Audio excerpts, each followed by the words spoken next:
Hey guys, good evening. Glad to see you. I can see a few of you guys are already in chat. Let me know how the music is, if it's too loud or too quiet. Let me know how my mic is. It should be a bit louder this week. Hi, Meister Grinseppo. Good to see you. I can also see that we've got Anarchy, George, Yakbat, and Alchemist KB in the chat, so good to see you all as well.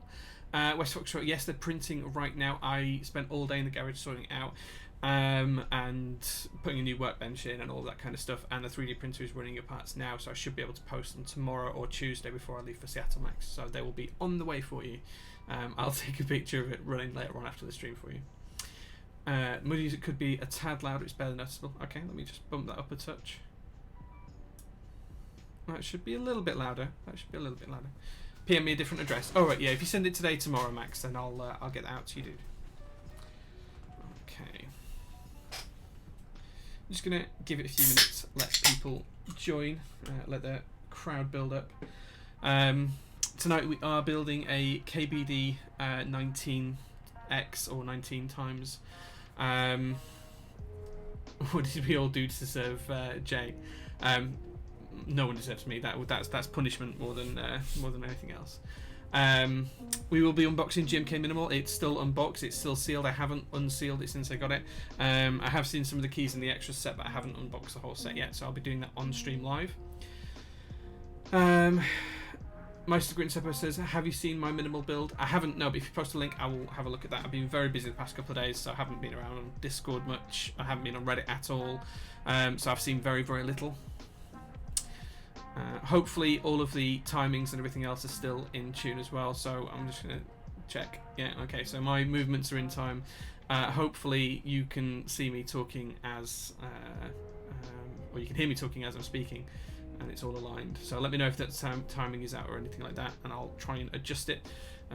Brian's been in at the settings again while he was doing his build stream last night, so I had to redo things earlier on today. I've got DNL here as well. The build actually is for DNL, so this is his second build that I've done on stream. So this is two builds for him. We're going to be using Gateron black switches, which have been lubed with 205 grade 0, and Spring Spot for 68 gram sprit springs, which have been lubed with Crytox 104.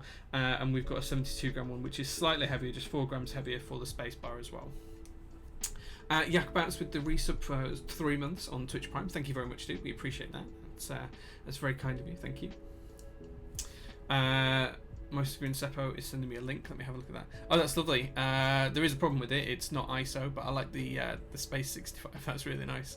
I'm really looking forward to building my my Space 65 actually. It's somewhere about in the office. I can't see it at the minute. But that's going to be a couple of weeks later on from now, because I'm not going to be doing a build stream next week because I'll be in Seattle, and then there'll be a build stream the week after that. But that might be my unicorn, because that should be here by then, or it might be the other board that Elaine's sending me as well, which is so we'll see when that turns up. I can't think what else I've got on the build list. I've got an Exent to do, and a couple of other bits and pieces as well. So my CA66, my Royal 66,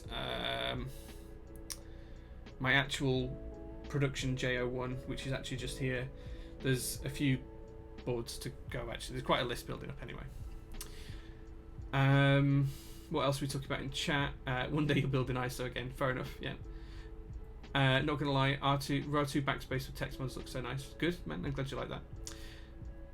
Most likely for your girlfriend if you can never get into a hobby. I can't get my wife into hobby no matter how much I try. She did have the Zephyr for a long while as her personal board, and then she wanted me to make it louder, and I've never got around to rebuilding it for her. It's still on the shelf somewhere. Yeah, it's still just over there on the shelf. So we'll take a look at that at some point soon. Is the KBD 19 times worth it? To be honest, this is the first time I've actually seen one. I'll be unboxing it for me for the first time on stream. I haven't taken it out with cellophane or anything actually as yet. It is DNL's board. DNL is in chat, so it's not my personal board. We'll be building it ISO with full caps lock, full backspace, split left shift. The 2U keys for the numpad will be 2U keys. We're not going to split those either. And then it's going to have a 6.25 bottom row as well. So it'll be 1.25, 1, 1.25, 6.25, 1, 1, 1.25, which is a really, really strange bottom row. But that's what it offers.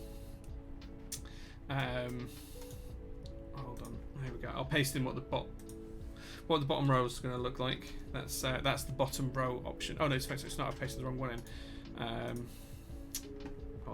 Hold on. Let me get the right link. That link there shows all the 3 different bottom row options. So we're going to be going, 1.251, 1.25, 1, 1.25 on the right side of the spacebar. Yeah, I pasted it in afterwards. Yeah. Your title is wrong. Is my title wrong? What's wrong with the title? What's wrong with the title? Let me have a look.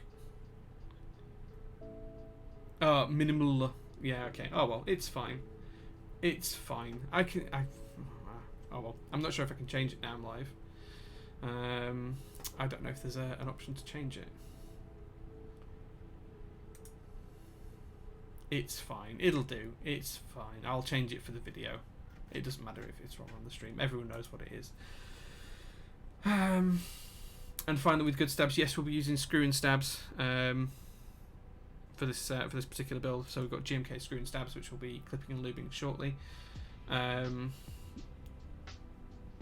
Oh, is that the set title? Okay, I've no idea. Okay, so I don't even know what the current title is. Hold on.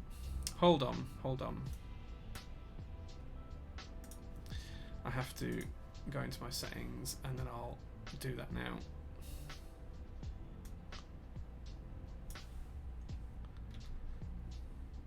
Okay, so it's set title.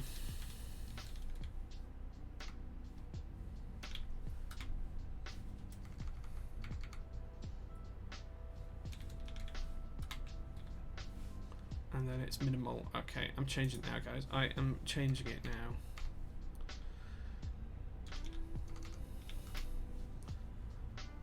Okay, let's see if that fixes it.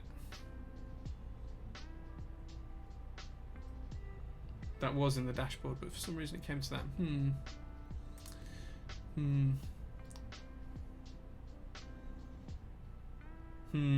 Okay, I'm not sure if that's changed it or not. I'm in the dashboard right now, but I can't see the option to change it. Oh, stream information. I found it. Yeah. There we go.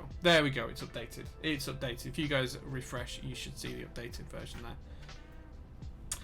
Pi Parker's here as well. Big shout out to Pi Parker because he sent me some key bags to borrow for when I go to Seattle. So thank you very much for that, dude. And then Enemy's Friend. There you go. All updated. Pascatalico. Well, hello there. To you as well. Mr. Petrov's here as well. Mr. Petrov. I don't know. Max Surfy as well. The Render God is here too.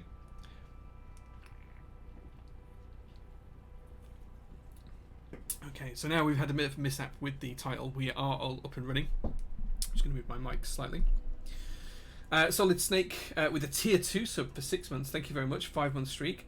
Saying woo. Thank you very much for that, dude. Appreciate that.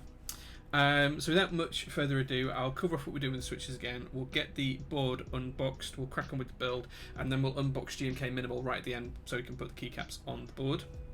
In terms of the switches today, we are using standard Gateron black switches. So these have been lubed with Crytox 205 grade 0, and they have 68 gram sprit springs in. The spacebar switch has a 72 gram spring, and all of the springs have been lubed with Crytox 104. So those are the switches we're going to use today. As I say, this is a build for DNL in chat.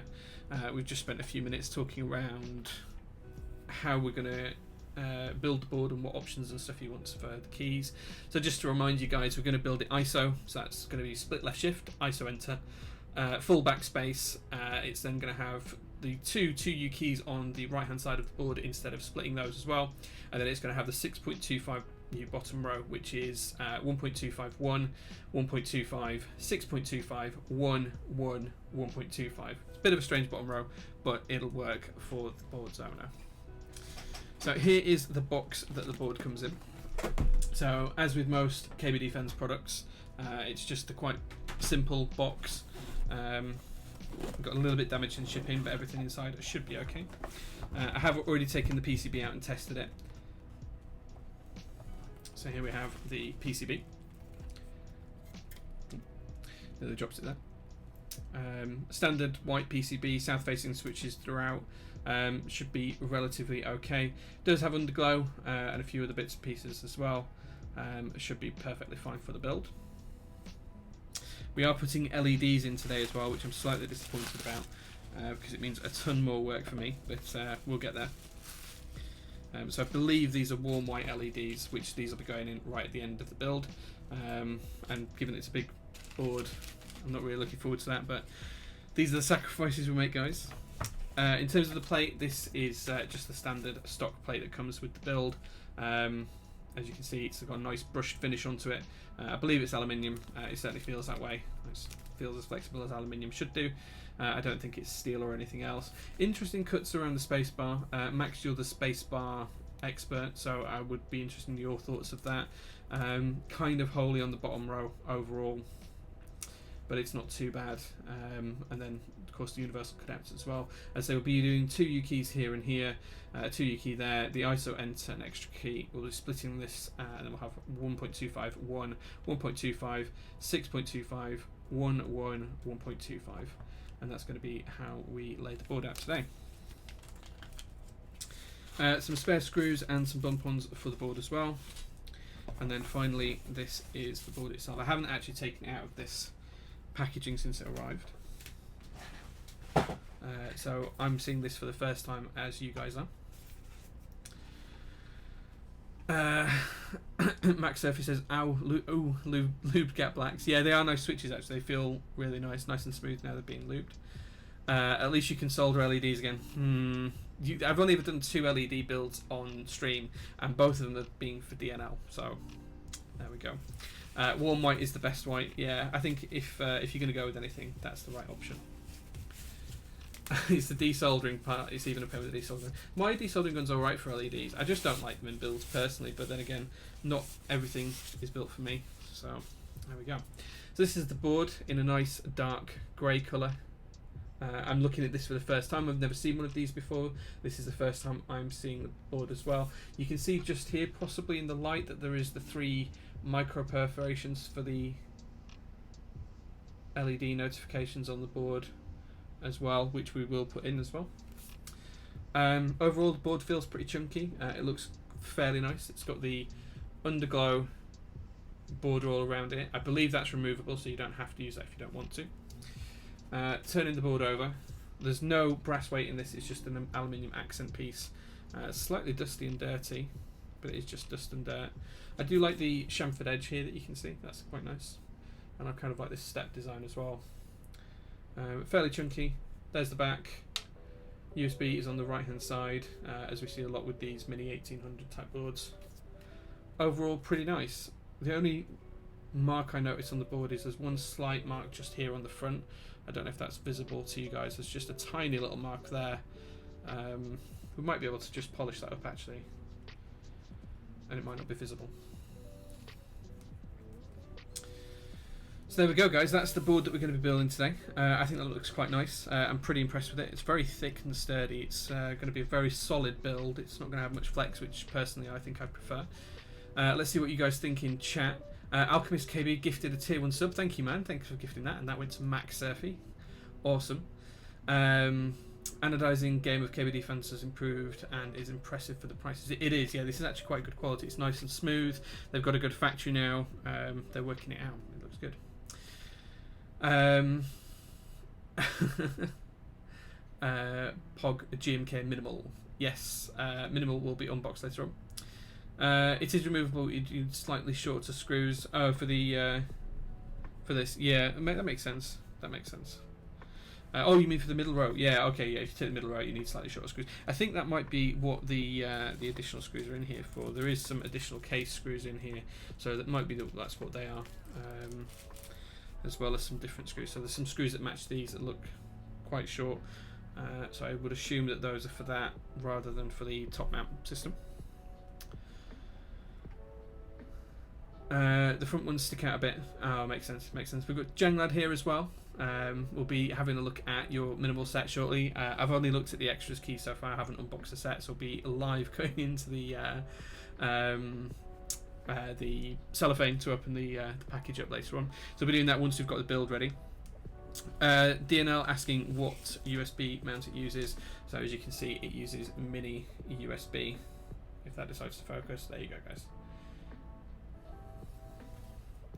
Sadly, no USB-C as yet. I'm just going to pop all of the different bits and pieces to one side that we don't need just yet. And I'll pop the board to one side as well.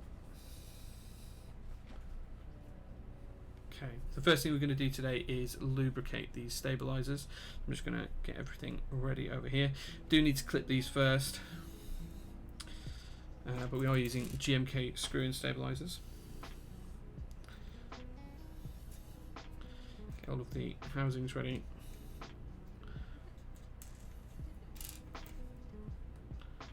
And all of the inserts. Gouty says, hi Jay, have a good stream. Thanks, man. Thanks for dropping in. USB mini, yeah. So DNL needs to go buy a new cable. I might have one I can shove in the box for you, dude. I might have one I can shove in the box. Okay, so for you guys that haven't seen this process before, what we're going to do is we're going to just trim these first of all. So I'm going to try and get this to focus on the camera. So you'll see that on the base of here we have 4 different legs. You'll see that this one here in this corner and this one here in this corner are slightly raised off of the base. What we're going to do is we're going to cut those flush so that the base is completely flush and taken out of the equation. That will make it less mushy. So we're just going to literally snip these off. So I'll try and get this nice and close to the camera and focused in. So you're just going to literally trim them like so, and then round onto the other side. And then you see we're going to have it nice and flat and flush on the bottom. So there we go. So I'm just going to rinse and repeat that for the remainder of these stabilizer inserts. NR Bigfoot subscribed for 6 months. Says, happy birthday, Jay. It's not my birthday. It's not my birthday, but thank you very much for that. My birthday is 27th of March, so a few months out. It's not my birthday, guys. Don't know where this meme's come from, but it's not. Okay. It's not my birthday. I wish it was now that you're all saying that. Where's this meme come from? Where's this meme that it's my birthday come from? My birthday is 27th of March. Definitely not today. Birthday. It's not my birthday. No, it's not my birthday. What the hell is this? I mean, you guys can celebrate if you want, but it's not my birthday. Just go nuts and celebrate just because you want to, but it isn't my birthday.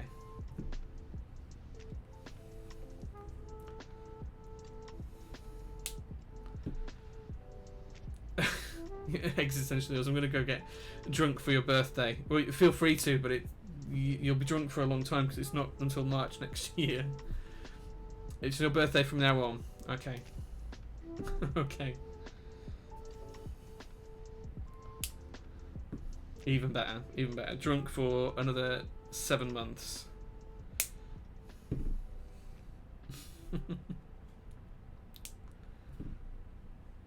Okay. Almost done with clipping these, and then we'll crack on with lubing and putting them together. Okay, so that's all of those now clipped. Just going to get rid of this rubbish here. Baby Feet subscribed with Twitch Prime for 21 months. 21 months, man. That's almost 2 full years. Saying happy Sunday, rad lads. Yeah. Let's vote when his birthday is. I love democracy.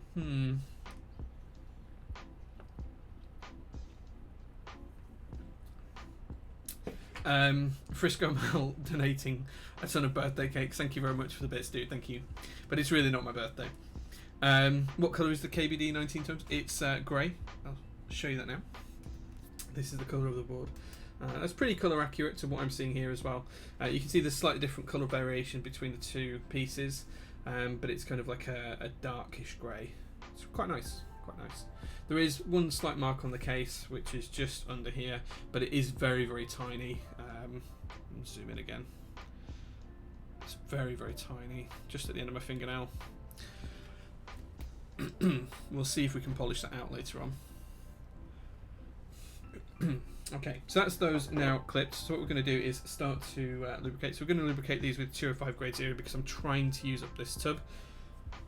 There's not enough in here to do switch lubing with, so I'm just going to try and use it for stabilizers for the next couple of weeks.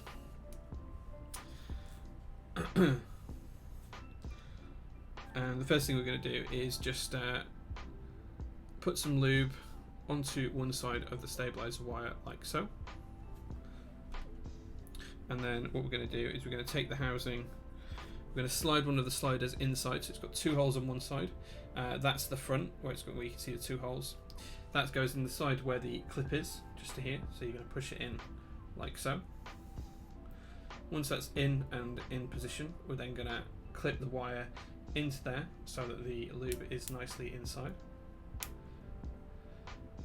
And then we're going to rinse and repeat that on the other side. If I don't lose my brush. So we're just going to make sure there's a fairly nice amount on the wire. Don't want to over lube and make them feel gummy, but you want to make sure there's plenty of lube on there.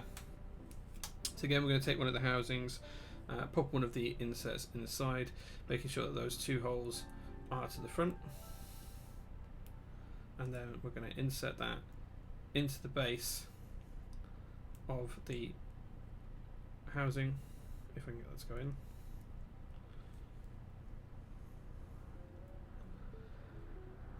There we go, and then clip it into the stab, and there we go, that's one built. We'll build them all up, then we'll lube them afterwards. Just going to pop these all in the housing up front, so it's a little bit easier to pick up.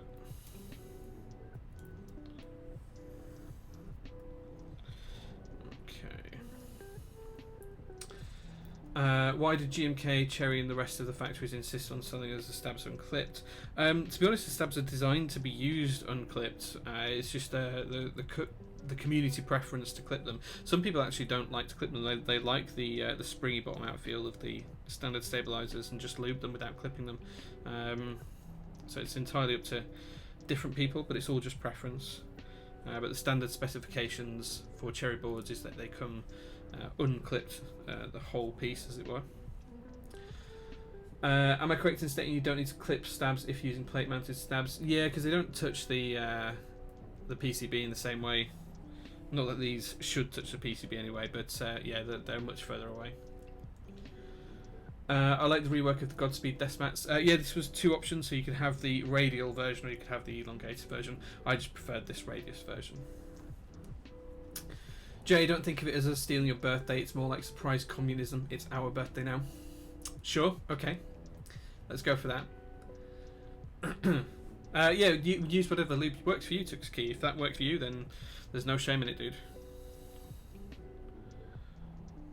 You don't have to use the fancy. I tend not to use 205 grade 0. I'm literally using it because I'm trying to use up this tub. There's not enough here to lube a batch of switches, really. It's just all what's left on the sides of the case. So I'm just trying to use it as best I can. Max, I've just had a notification that your 3D printing stuff has finished. It's just come up on my desktop.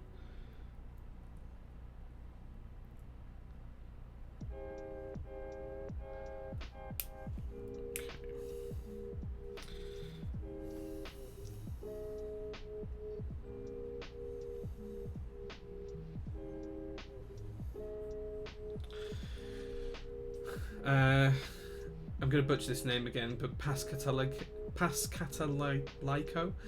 says they use Superlube as well. Yeah, absolutely no shame in that, guys. If that's what you like to use, there's absolutely no shame in it. I very rarely use 205 grade 0. It's literally just because I'm trying to use up what's left in this particular tub, rather than it go to waste. So sorry for this taking a while. There is quite a few different stabilizers for this board, because we've got one for the backspace, one for the enter key, 2 on the numpad area, and then one for the spacebar. So there is quite a lot of stabilizers required for this build.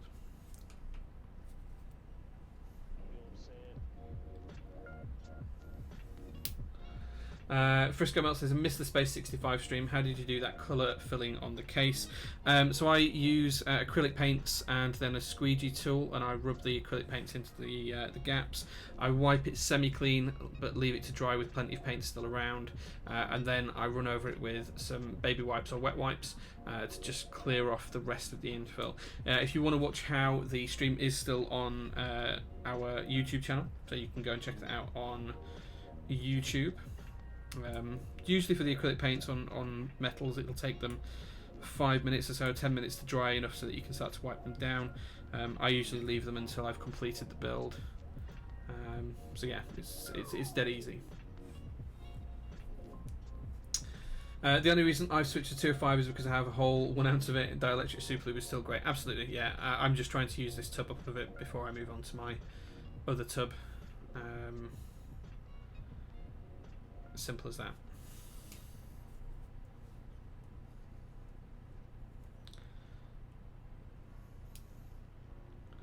Okay, Bledin subscribed at tier 1 as well for 6 months now. Thank you very much, dude. Appreciate that. That coincides with just how long I've been at Top Clack, so thank you, dude.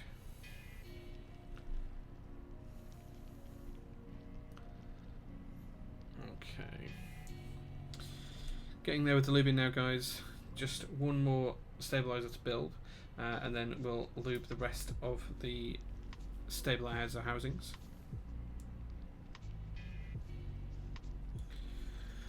That is the mix I used last time. Nice. Shoko Flex, yeah, that's Shoko, GMK Shoko on the Brutal 60. 150 gram springs in that board. I am tempted to take that to Seattle with me. We'll see. Depends on what my baggage allowance comes up at.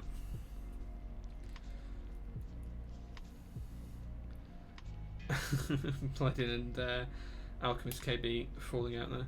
I can see that. Get on, guys. Behave. I do think the 205 does feel a little bit nicer than dielectric grease because it isn't as sticky, much easier to work with as well. Yeah, it's easy to work with. I'd say I prefer the feel of dielectric grease, but again, this is all preference based. It's not, you know, there's no right or wrong answer here, so it's whatever you like.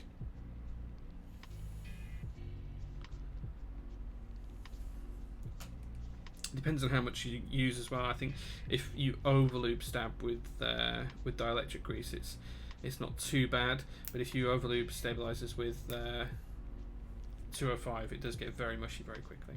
Okay, now I've done that, what we're going to do is just use the remaining lube on the brush and just brush slightly onto the sliders. There's plenty of lube in the housing, so we're not going to add any more there. We're just going to do a thin wipe across the bottom as well. And there we go. Move on to the other side. Still plenty of lube on my brush, so I'm just going to use this up. Again, just on there, and then a thin wipe on the bottom. Okay, that's that one done.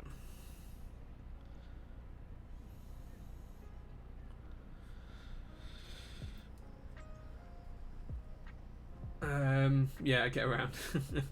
Do not forget the purse. Bledin, I don't have a clue what you're on about, man. Sorry. SN Foil is here as well. Good evening, dude. Glad to see you.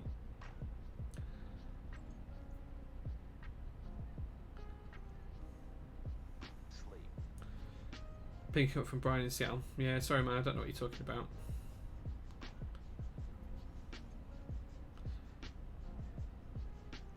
Only thing I'll be picking up from Brian in Seattle is STDs. Oof. That's a joke, by the way, guys. That's a joke.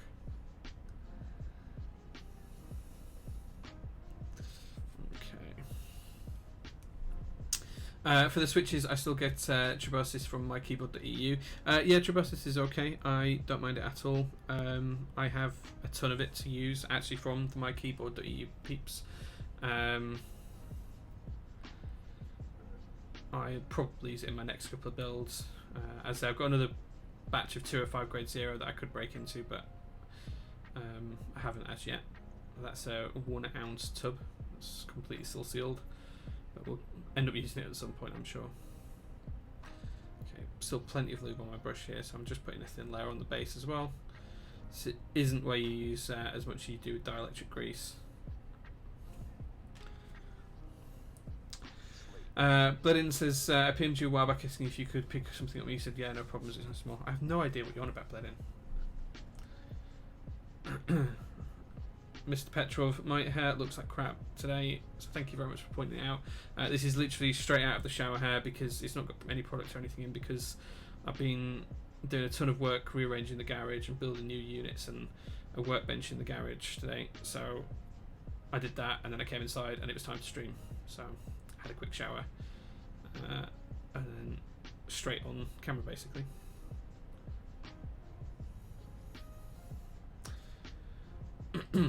Very true, Jason. Oh, you guys winding me up about my hair. It's fine, it's alright, it's not amazing, it's just my hair, so stop taking the piss for fuck's sake.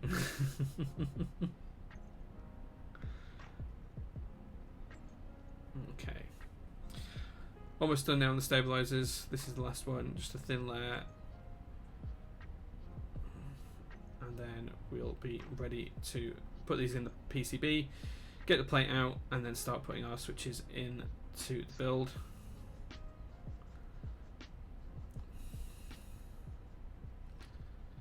Okay.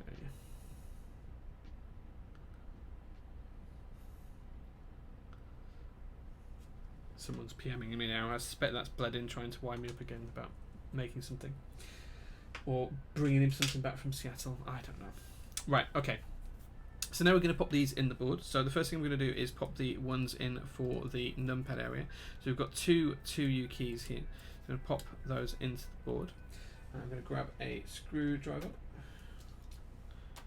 and get the right bit. Then we're going to take two of these screws. We're going to turn this over, and then we're going to pop one screw in. Here we are, if this pops into the board correctly. Hold on, guys. There we go. Pop that into the board, and then we're just going to screw that down nice and tightly. Now we're not trying to damage the board here, so don't go too tight. Oh, I've got the wrong screwdriver bit. It would help if I had the right one. There we go. You're not trying to crush the PCB or anything here, you're just trying to tighten the screwdriver until it's, tighten the screw, sorry, up into the housing until it's reasonably tight but not damaging the PCB. Double checking that you're not crossing any mount points or you're not crossing any pads or anything else like that. This looks nice and clear in its. You see there's no pads that we're touching or contacting in that position. I'm going to pop the other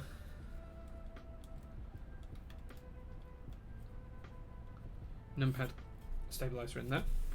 Take two more screws.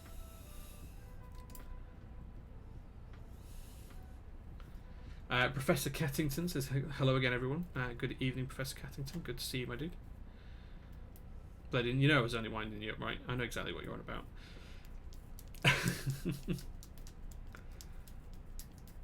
Yeah, I think Brian's already got the purse. I'll collect it from him.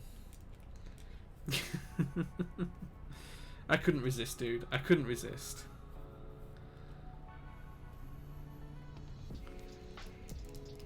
Yeah, Professor Cattington is a great username. Tronics is here as well. Thank you very much, Tronics, for joining. Okay, now we've done that, we're going to pop in the ones for backspace and the ISO enter. In for the backspace.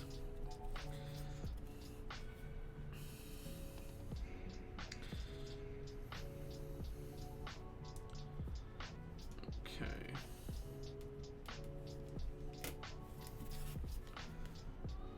This one isn't holding into the PCB on its own, so I'm just going to give some pressure.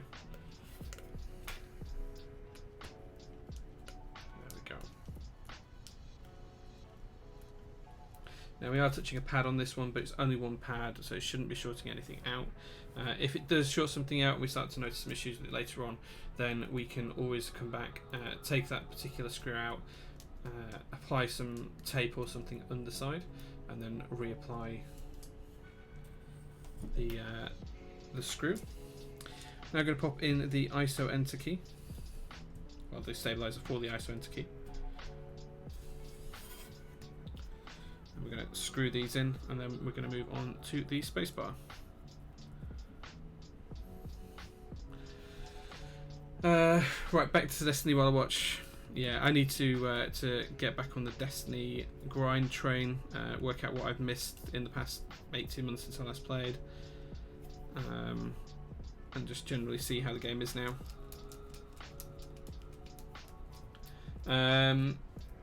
Carpalus says, Jay, what's your opinion on Gateron Blacks and how they compare to Cherry Blacks retools? I prefer Gap Blacks for a couple of reasons. One, they're cheaper. Two, they feel smoother than the current batch of retools straight out of the box. I can't see a reason to buy Cherry MX switches right now, if I'm completely honest. Okay, so that's that one in there. Now the next thing we're going to do is work out which spacebar we need to be using. So we are going to be doing so this is, remember, bear in mind this is the wrong way around, so we're going to be doing, from this side we're going to be in 1.25, 1, 1.25, then we're going to be doing 6.25 space, and then we're going to be doing 1, 1, 1.25. So bearing that in mind, my guess as to where this needs to be is, is here. Doesn't fit there, so it can't be there. Must be this one then. Which makes sense, because then that one would be the 7U, and from there to there would be the 6U. So there we go.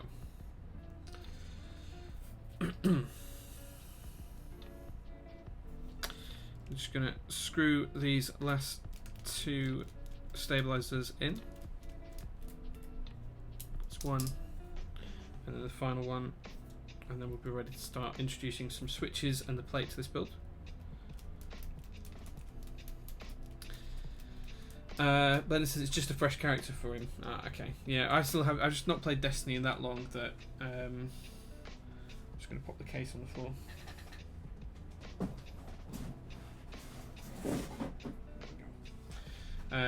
That I would really need to start again to understand everything that I'd missed and what I needed to do.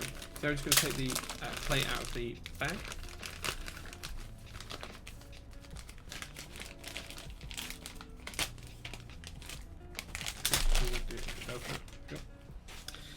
As you can see, brushed aluminium plate, and that will sit nicely over the stabilizer wires where we've plugged everything together.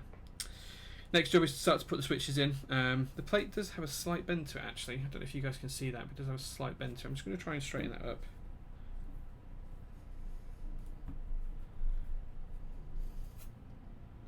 There we go, a little bit better. Still a touch on the bent side. Don't want to bend it too much and bend it the other way.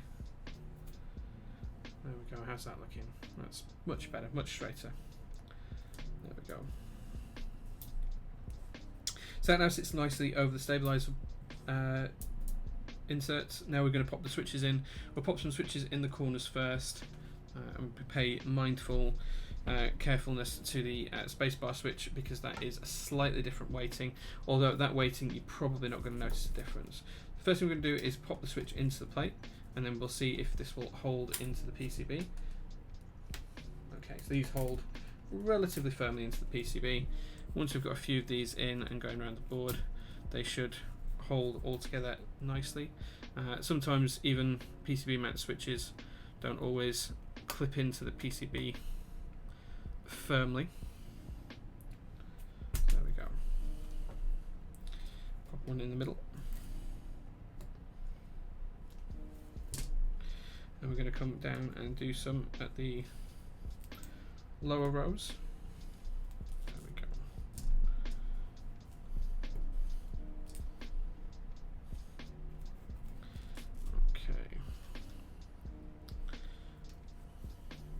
Putting them in just in places around the board now to support the weight of the plate.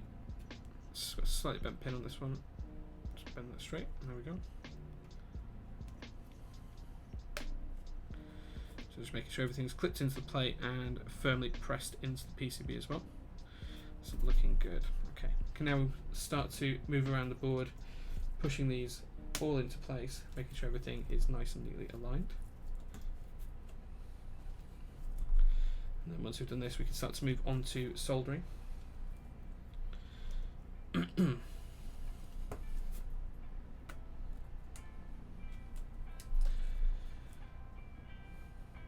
Oh, we're doing a big boy today, says Moist Nachos. Yeah, this is a KBD19x or 19 times, depending on where you're from and how you pronounce that.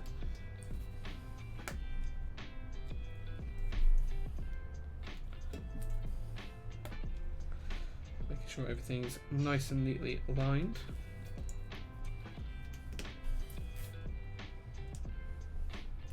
PCB is quite stiff to get the switches in, but that's not a bad thing. It means that everything will hold nice and neat and square, ready for when we start to solder. Just need to make sure everything goes in fully.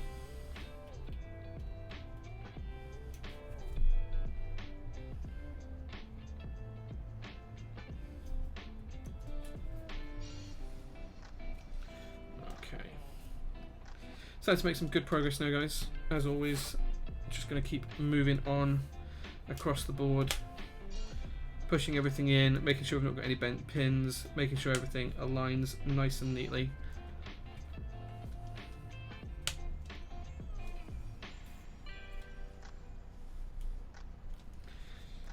Okay.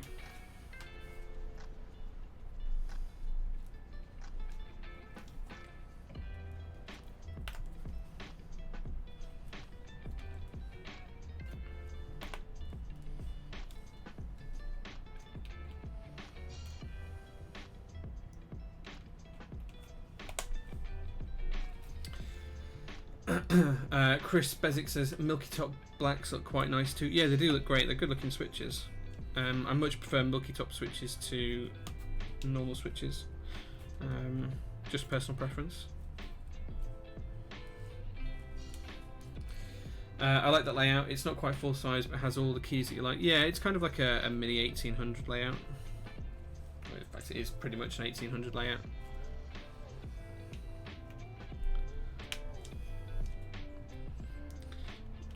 Okay.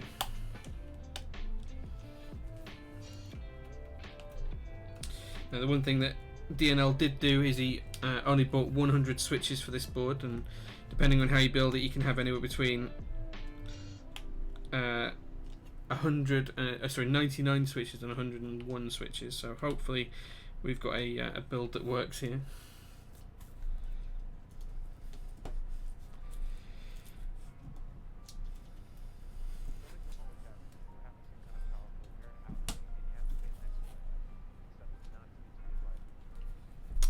Damage Point with the Twitch Prime sub, 5 months subs now. Thank you very much, dude. Appreciate that.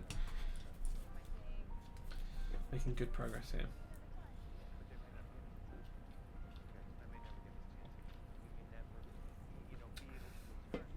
Got 99 switches plus an extra one. Switching ain't easy. Well, depends on the build, because if you do ISO, you use an extra key over ANSI anyway. So that's one different. In fact, sorry, you can do a lot actually, because you can add another switch by splitting here. You can add another one by splitting here, another one by splitting there. So I think you can get up to like 103 keys. So hopefully we have enough switches for the build. Given the fact that we aren't splitting some of these, I'm sure that's fine. And then you can use more or less keys on the spacebar row as well. If we are a switch short, well, we'll take the escape out, and then we'll go to the random switch jar, and we'll put a random switch in from the switch jar.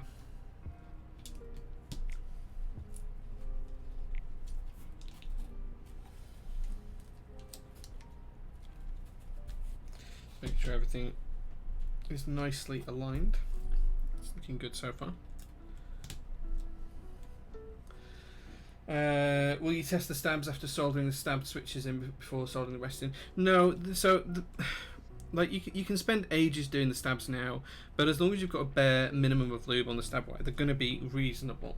What I tend to do afterwards, before I ship boards out, is I tend to just do a bit of a sound test when I don't have my headphones on, and I'll tweak and tune them after they're in the board, because you can start to add more lube in other places, and to be honest, 99 times out of 100 you're not going to have any issues. You kind of get to know where you need to put lube in stabilizers, and It's not rocket science, guys. It's not. It doesn't change just because you're building a different board. How you need to lube the stabilizers, in my opinion.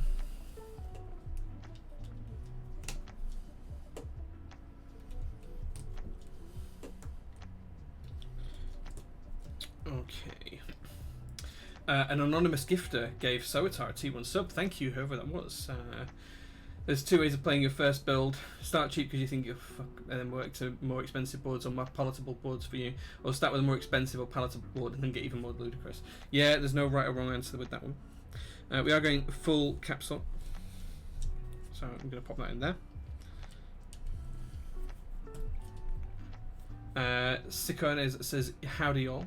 What switches are those? These are Gateron Milky Top Black switches that we are using for this particular build.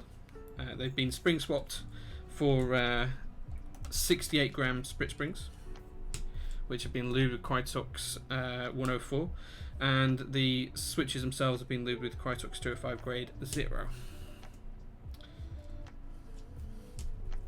Just popping all of these in there nice and neat and even. The only problem with Gatorons is because they're shipped in bags, you tend to get a few bent pins. How many switches do I got because I ordered 120? No, there was only 100 switches in the bag, dude. Only 100 switches in the bag.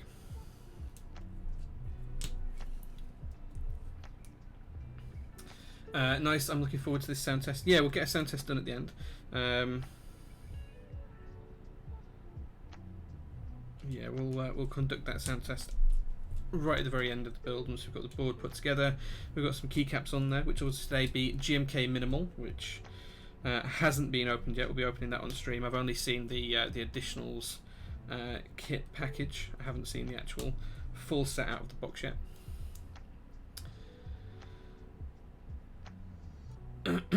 If that's a mistake with novel keys, I'm seeing Mike on Friday, so I'll have a chat with him if that's the case, DNL, and see if we can fix that.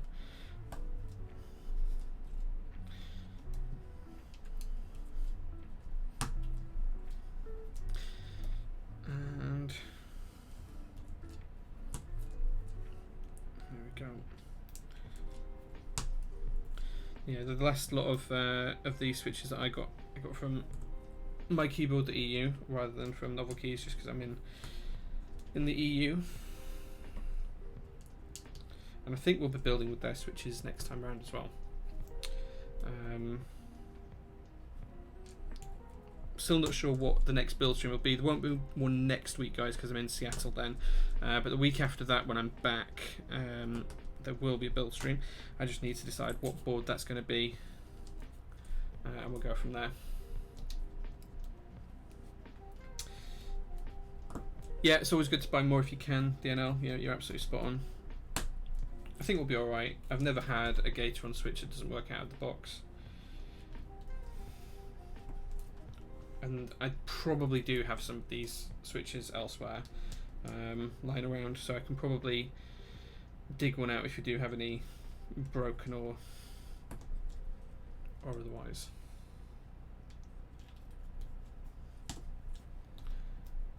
Any group buys going on right now that you guys are excited about? I'm really excited for the Iron 165. Quidepos says build my J and LEL. You send it to me, I'll build it, dude. This is Ryan, by the way, is Quidepos, one of the two guys behind GMK Minimal. So we did have Janglad in chat earlier on, who is the other guy behind it. But yeah, if you send it to me, I will build it.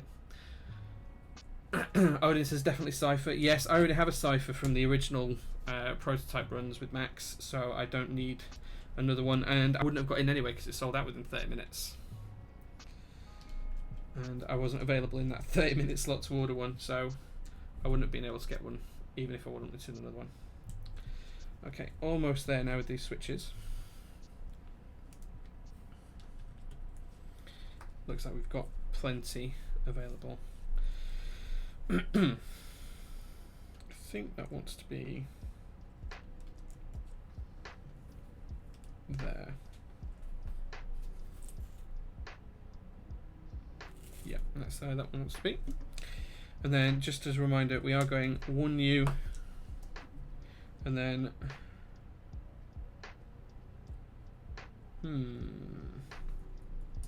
so it's supposed to be 1U, 1U, and then 1.25U, but it doesn't look like it supports that actually.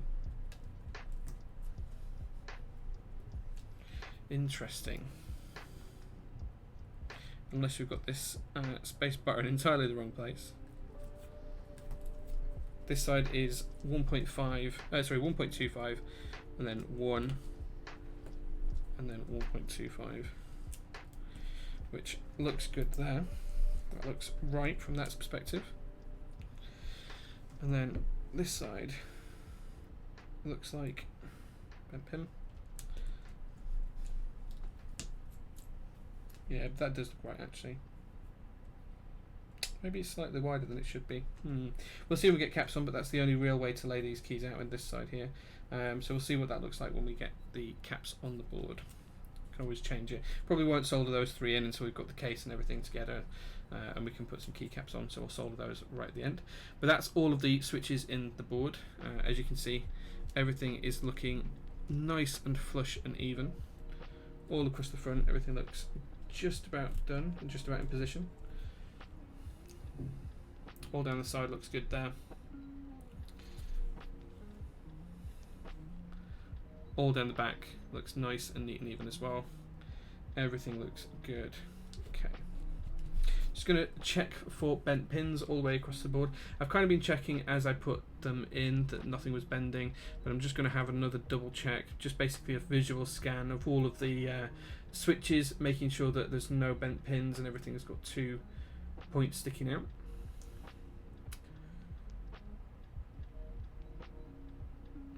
Okay. Just looking at this row now. Looks good.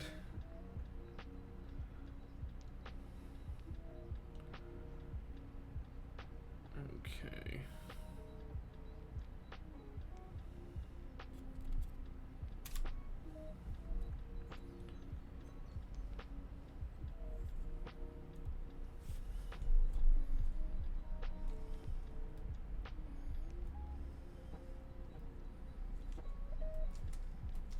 Okay, all looking good and all put together there. So we can move that out of the way. Take a B route on your way back from Seattle. I'll be waiting in Amsterdam for you. You can just post it to me, dude. You could just post it to me.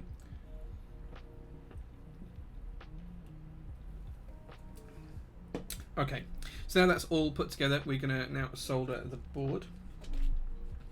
Everything looks and feels good. I'm just going to grab my soldering iron.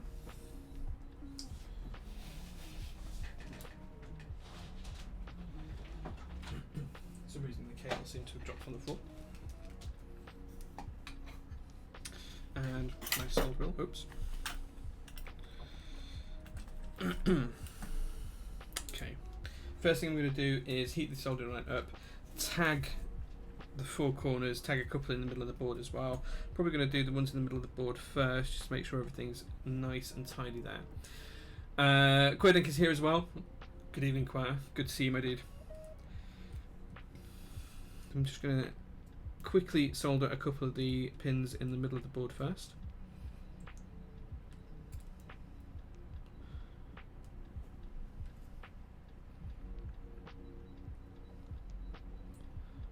Okay.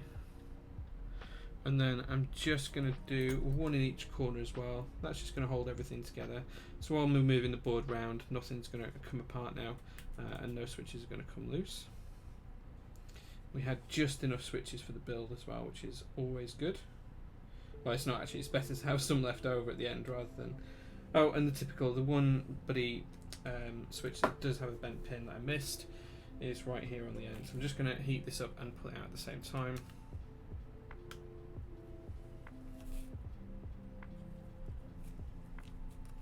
I'm just going to grab hold of the switch, heat this pad, and then pull the switch out while the solder's melted, just like so. And then lift the pad back up on the switch. reinsert this into where it needs to be. Now the challenge here is that we've already got solder in the hole, so we are going to have to heat that up as we push the switch in. I'm just going to align everything from that perspective.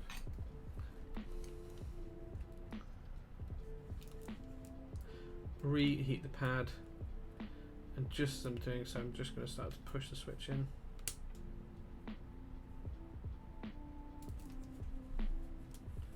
Making sure it's going in the right spot here, guys.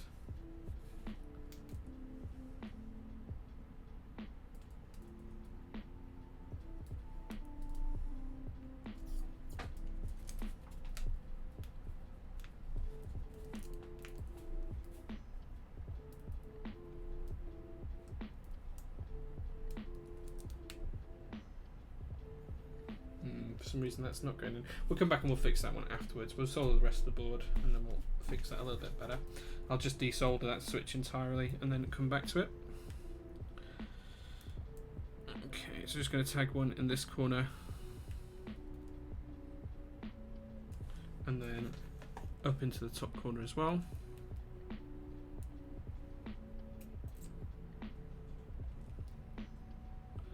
And then we're just going to work our way row by row along the board.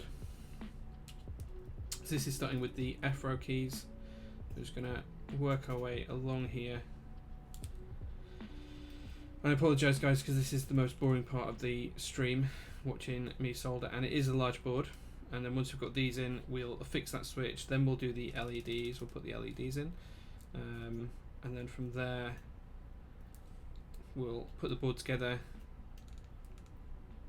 We'll open GMK Minimal. Again, I could have sworn I checked this board thoroughly when I was looking for bent pins, but again we've missed one there. This is the pressures of having a hard day slugging away in the garage, and then now coming inside and doing tiny work when I've been used to working with hammers and drills all day and nail guns, and now we're working with soldering irons.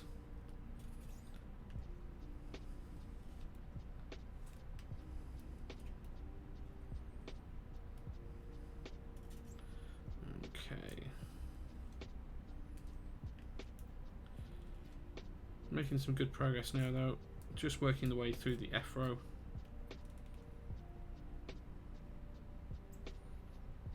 All looking good. Let's catch up with chat, see what we're talking about here. Bear Atlas says, how do you clean a solder tip? So I just clean it in this every now and again. So this is just copper wool. Every now and again I will take some sandpaper to my tips just to clean up any oxidization on there, and just rub them with a bit of wet and dry sandpaper. It usually takes about 5 minutes, but I only do that maybe once every 4 or 5 builds. Okay, onto the top row of the numpad.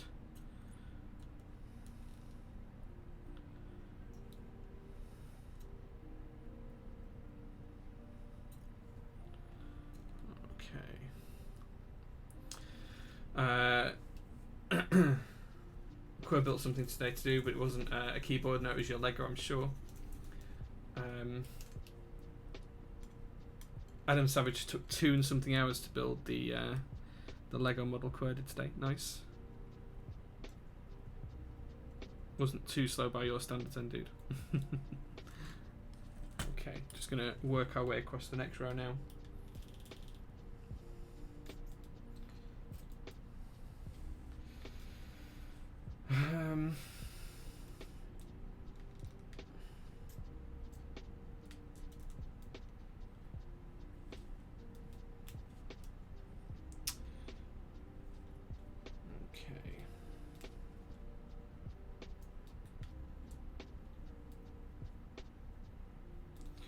Gonna take it slow all the way across here now, guys, and then once we've done this we'll move on. One of the builds that I'm most excited for that's coming up is the Exent, because I've had the Exent Cerakoted to match my Datsun, so I'm excited to get that build done. We'll be doing the full Exent build, and that will be using GMK Exent on the Exent for that. So I'm looking forward to getting that all completed. So that might be the first build stream back after Seattle. It might not. It depends on whether my unicorn has come through, and if it has, it might be that we build. Elaine is sending me another board as well, but she hasn't told me much about it, so there will be a build stream of that coming soon too.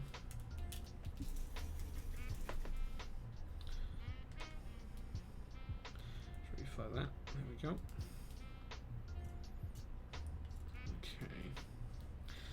And then once those are built, I've got a Royal 66, a CA 66, a couple of duck boards to do. TGR Alice is on the not Alice, Jane is on the way. So yeah, so lots more to come.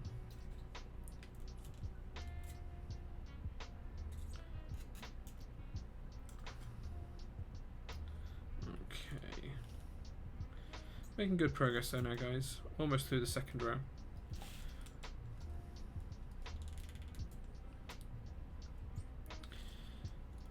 And then, as I was saying, my flight to Seattle is on Wednesday this week.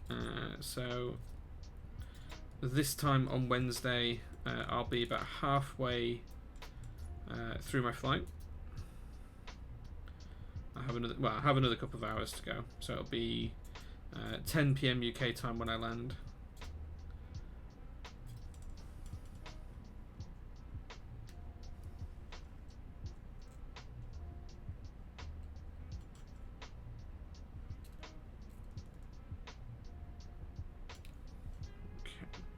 Just going to come back along this row now. Maybe just solder the whole numpad first so it's done out of the way.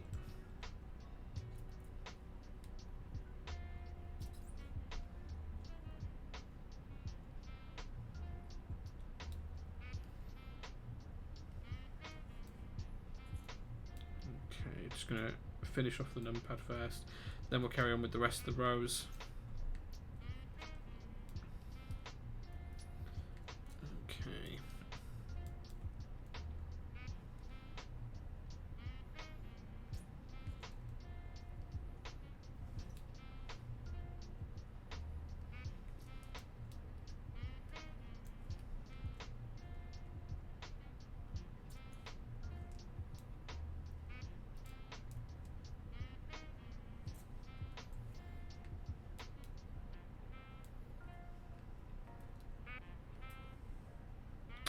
Okay, going to move down onto the last row of the numpad in just 1 second. Just doing the 2U equals key there. So we've already done 1 key. Just going to move over, do the 0 key, and then we'll quickly just do these 4 arrows as well.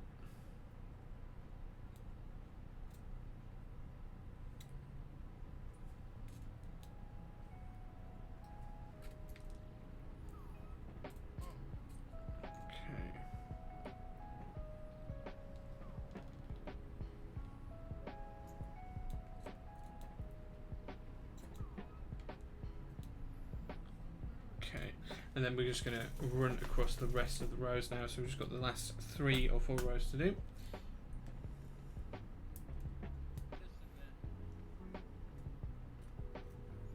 This is the tab row that we're doing here.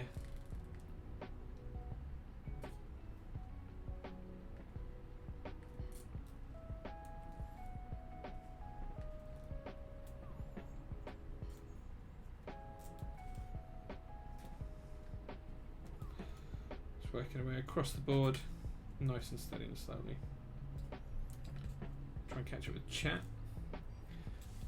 My unicorn parts are getting shipped next week. Yeah, I'm hoping that my unicorn ships soon. Elaine said she'll have the parts soon as well, but she's shipping me another board as well to take a look at, which I'm excited about. Talisman Solutions here as well says excellence in KB enthusiast content. Thank you very much, dude. Perhaps that should be our new tagline. We've already done the 2 switches in the middle earlier on to try and keep things nice and neat and aligned, so I'm just going to skip those. Just move a little bit further down the board now.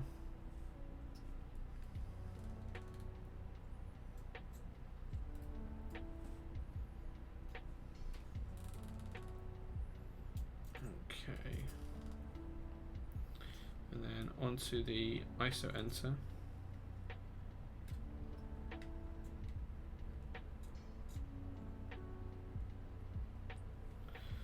Okay, I'm going to come back up this other row. And then we'll just have the last 2 rows to do, which should only take a minute or 2 once we get to that point. Super hyped for the FR4 plate as well. Nice, FR4 is a really nice plate material. You're going to have a working board before some people from the group buy. Maybe. Mr. Green, oh, you mean Mr. Green Seppo? Yes, he will do, yeah, absolutely. He got his for free as well. Where are all these Janes coming from? Wasn't V2 only 40 units? Yeah, but I think there was 100 CEs, something like that as well. And I got a cool pink, not boring grey. My grey is coming, so I'm looking forward to that. Everything good with J01s? Yeah, I've got 15 of them lying around the room at the minute, or well, 17 if you can count other prototypes and finished versions. There's a couple that have got a couple of issues. So there's 2 bases and 1 top that need reworking. So I'm going to be contacting the factory with some pictures tomorrow on that one, and hopefully they'll be able to remake and renew those parts in the time that I'm over in Seattle. So it shouldn't delay the group buy for that in much longer, if at all.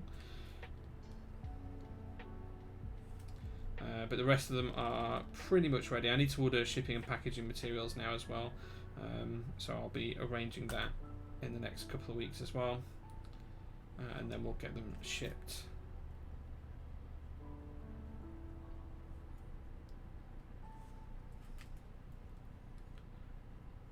Okay. Are plates softer than FR4 any good for flex? It seems like typing feel will be limited by the PCB material. In some respects it is. But you've got to remember that you've got the, it depends on the mounting. So if you've got a flexible plate and you're mounted by the plate, then it's going to flex on the tabs. I'll show you what I mean in a second on this one. Let me just finish this row and I will show you precisely what I mean by this.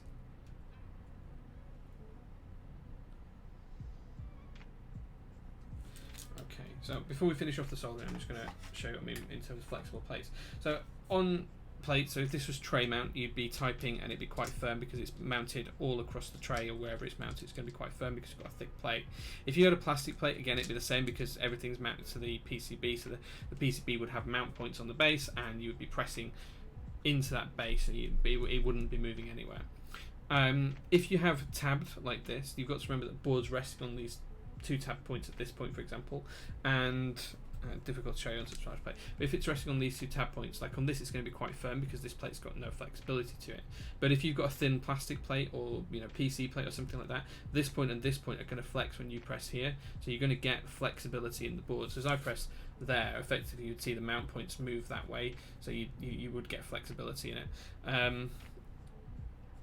You can always consider that as extra flex. If you've mounted it on gaskets, you get the same sort of thing. If you mount it on tabs, you get the same sort of thing. All depends on how it's mounted, not just what the plate material is. You can also add flexibility cuts or relief cuts to the PCB as well, which we've seen on a few boards. So that will mean that you've got a different feel entirely as well. So it all depends on the design, really, is the upshot of that. They will still feel softer in bottom out as well because there'll be flex around the switch where it compresses the plate. FR4 does feel slightly softer than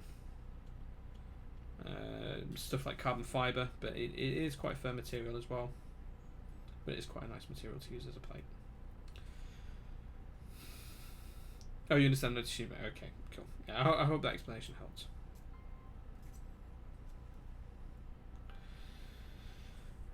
Tried out FR4 plate and was curious about the matter. I don't care for boards with more flexy options. No, I tend to prefer firmer options, but I do have some boards that have got flex and consistency that is really nice. For example, I really like the Prophet. That's a really nice typing experience. But then again, I quite like typing on firm boards like the Zephyr as well, so which has got a 5mm brass plate. So it all depends on what I'm using, and as long as the package as a whole feels good and sounds good, that's what's important to me.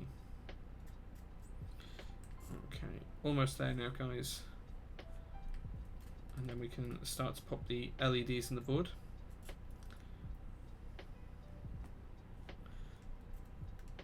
And we'll just fix up the 2 switches with bent pins really quickly as well. I'll do that in just 1 second. Actually, I'll get the desoldering gun out. Just quickly desolder the 2 pins I've soldered in for those switches, straighten everything up, and then resolder them afterwards, and then move on to the LEDs.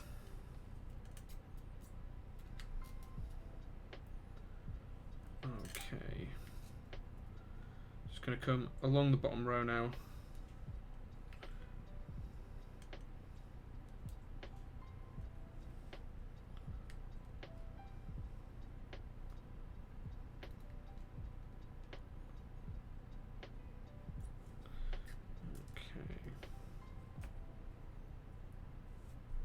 Almost there now, guys. Just the last couple to go. Then we'll desolder the switches with bent pins. Then we'll resolder everything back up. Then we'll move on to the LEDs, get them in the board, and then we can open GMK Minimal, get a sound test running, and finish the build off.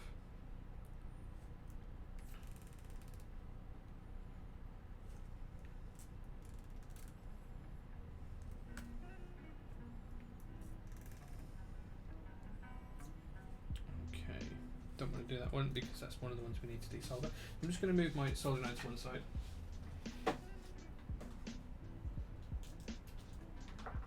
Disconnect it for now as well. Okay guys, just give me 1 second. I'm going to grab the desoldering iron. It won't be a second.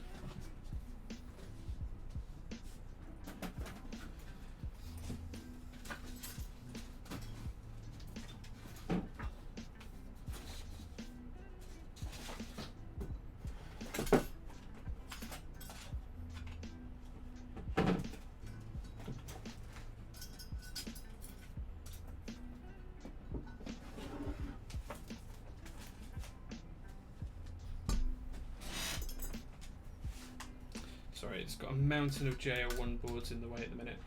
Just give me 1 second.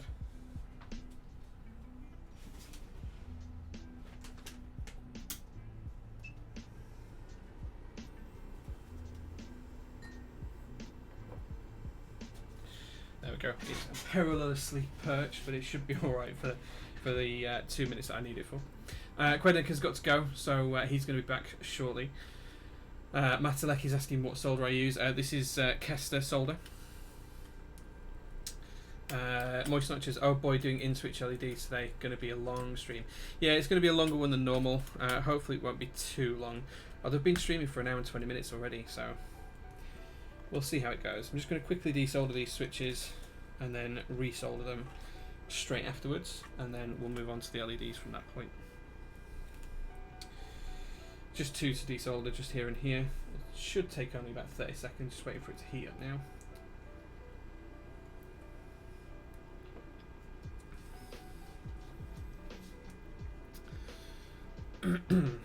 Okay.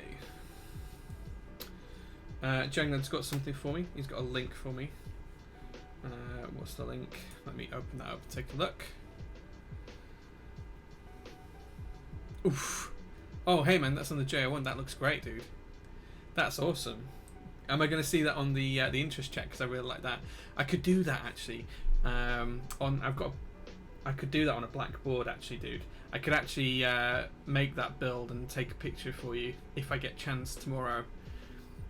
If you change the render color of the board, I could probably do that, including the info. Could probably do that. Obviously, it wouldn't have the new legends that you've got on this set, but I could probably get a real life picture of it. So the specific keys on there, by the way. Ah, the 2 and the 3. Yes, I see. I see. Full UK ISO support. Nice. That looks really good, man. Look really good. Right, I'm going to quickly desolder these. This should only take a couple of seconds. That's 1 done.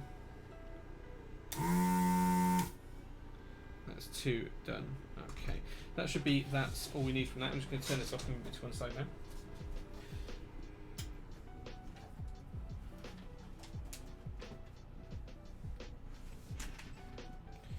as I said, was perilously perched on the side of the desk there. There we go. Bring the actual soldering iron back. We don't need those. There we go.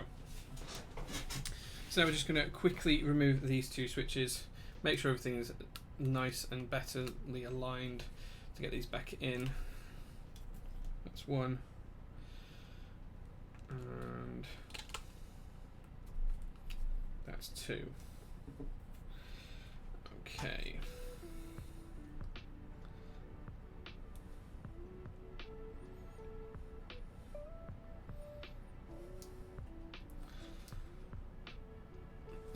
Yeah, I'm glad to see the UK ISO. Thanks for that. I'm gonna try and do that build for you tomorrow, young lad. So if you on the JR1s, if you do put that on the interest check, I'll follow it up with a real life picture of what that might look like. But it would have to be on a black board, I'm afraid, because that's the only colour that JR1s come in. Okay. There we go.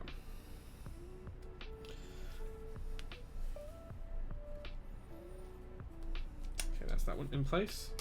And then just going to do this one as well.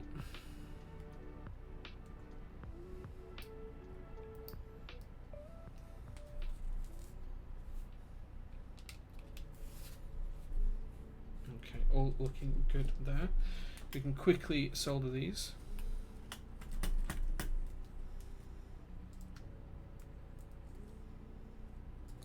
That's one, and that's two, and that's one, if the solder wants to flow, and that's two. There we go. Okay. Now we've done that, before we put the LEDs, we'll just test the PCB and make sure everything's working. Anyone want to give me a Space 65? I can make it my 30th birthday present. I have mine to build actually in a couple of weeks. It's currently on the floor somewhere down here. Just going to plug this board in. So as you can see, all of the underglow LEDs are working nicely. The first thing I'm going to do is just load up switch hitter, and then you guys should be able to see that on here as well. Okay, I'm just going to tuck that there so I can see it, and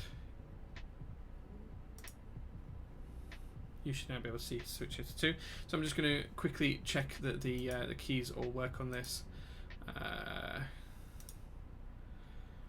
and make sure everything is okay. So escape, F keys, all looking good. There's the extra F13 key, so that won't be set up yet. Everything is looking good there. Go through the numpad.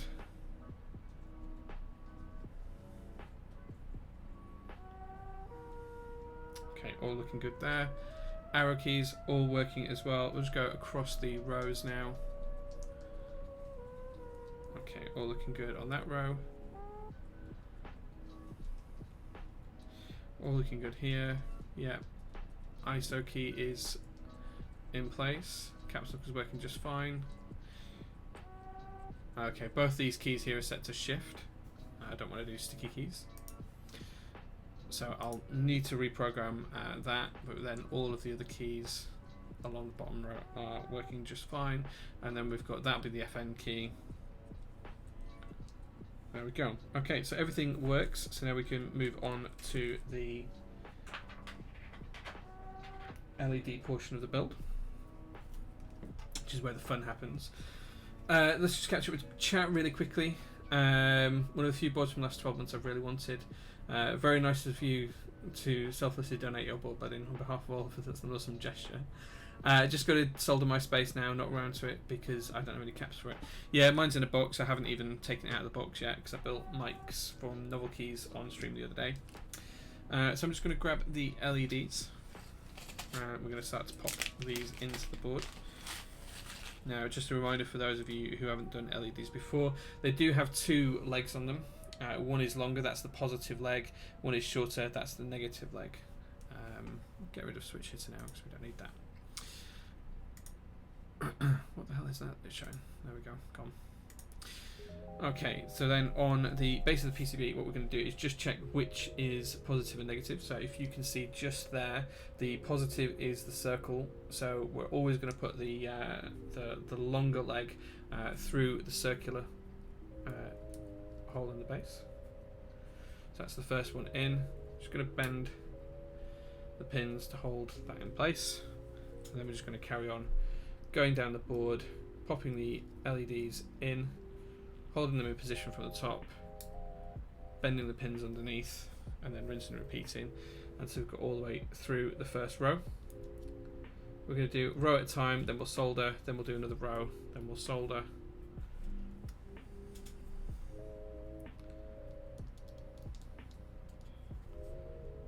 Okay.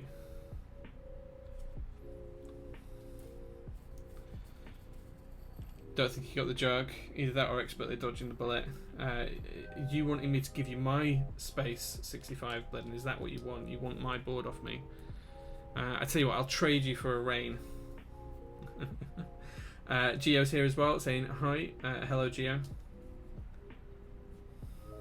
Just got home from groceries and lunch makings. Nice. I'm soldering a keyboard. Okay. Making some good progress now, guys. We'll finish this whole row off, then we'll solder it, and then we'll move on to the next one, and we'll rinse and repeat until we've completed the board. Shouldn't take too long. Then we can get some caps on it. We can then do a bit of a sound test, get it in the case, everything else, and go from there.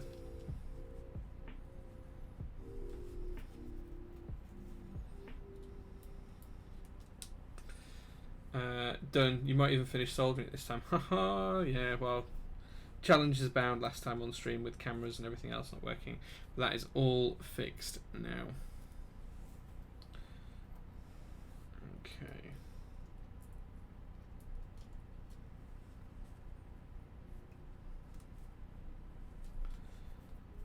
Okay, almost there with this first row of LEDs now.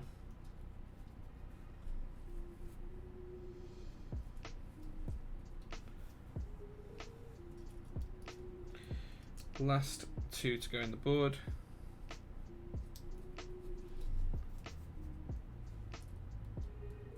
It's rare I do these in any board lately.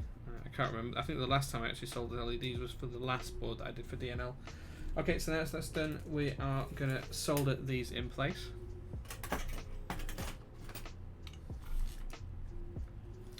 We'll solder the whole row, then we'll clip them, and then we'll move on to the next row.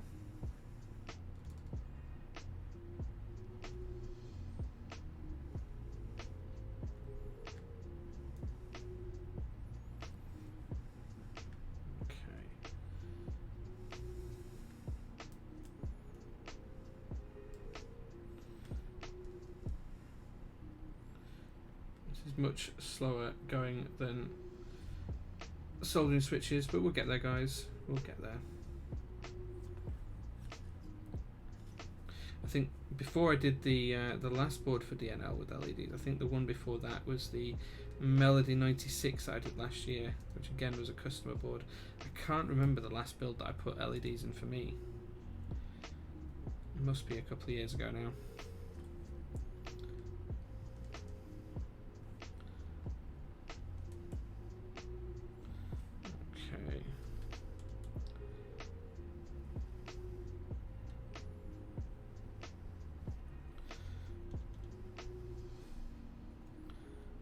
Almost there now, guys, with this first row.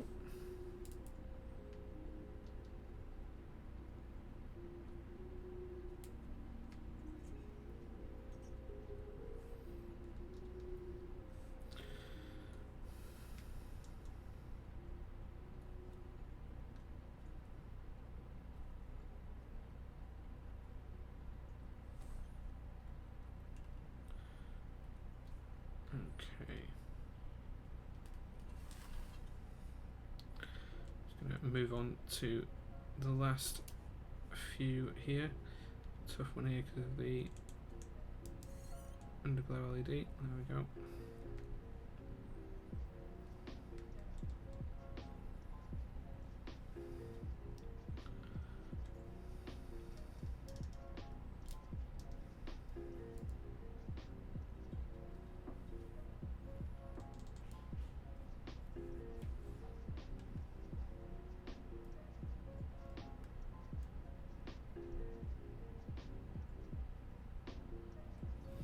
Okay, so that's all of those soldered for that row. I'm just going to clip these. Catch up on top Clack. That is the power of nachos. Nachos, you say. I'm not bothered about LEDs really. Indicators if needs be. Yeah, we do need to put some indicators on this board actually. Because it does have some indicators. So I'm just going to try and keep these up to the top here. Just going to snip all these nice and flush.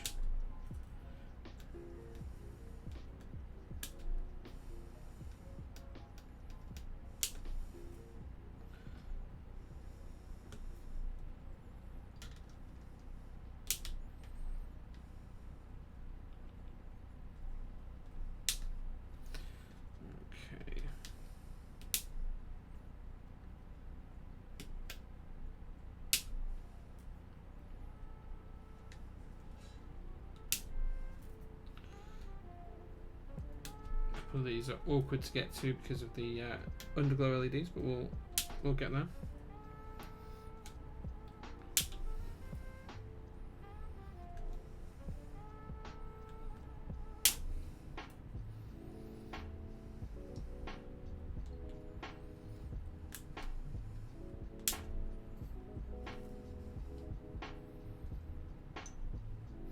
And then we can start to finish off the rest of the LEDs in a second.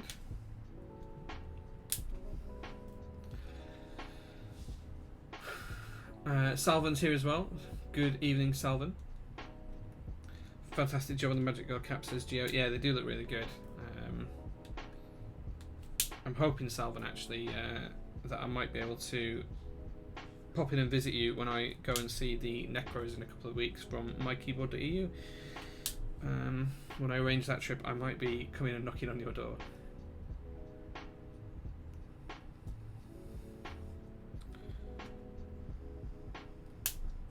Well, I'm glad you you like them, DNL.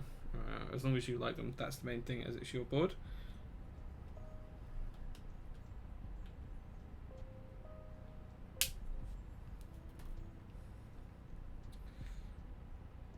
Okay. Generally go for basic white for LEDs, but I had one board with green PCB platelets with ice blue LEDs that look sweet. Yeah, I know exactly. Yeah, they live really close, so I'm hoping that I think they're about half an hour away from you. I think if I remember rightly, the Necros. So I might be able to come and visit you at the same time as well.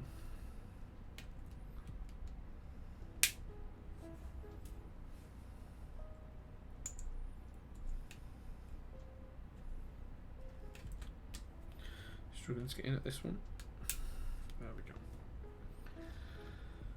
go.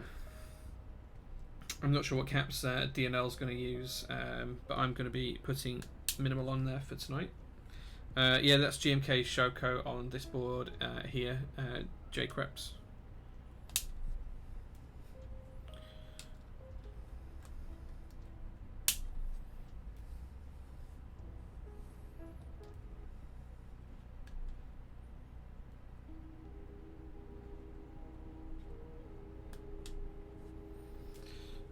Okay.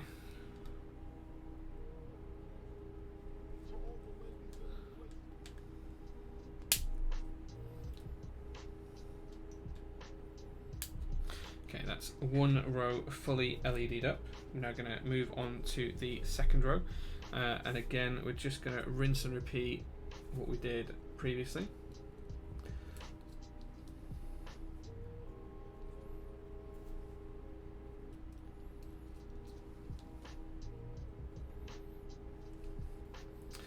There needs to be more good PBT sets, too oily for ABS. I don't like the feel of PBT, personally. I much prefer ABS, but I've got quite oily fingers as well.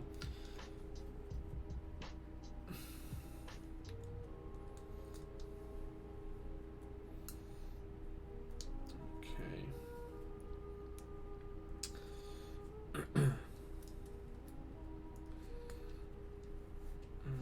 finish installing this. I might just do the rest of the installation of the LEDs and then solder them all and then clip them all actually, rather than go row by row. Might just be easier to get the job over and done with, putting these all in. These aren't the length of LEDs where we're going to get crossed across rows, so it might be easier to just put these all in first and then work our way through soldering and then work our way through clipping and then finally getting the board in the case.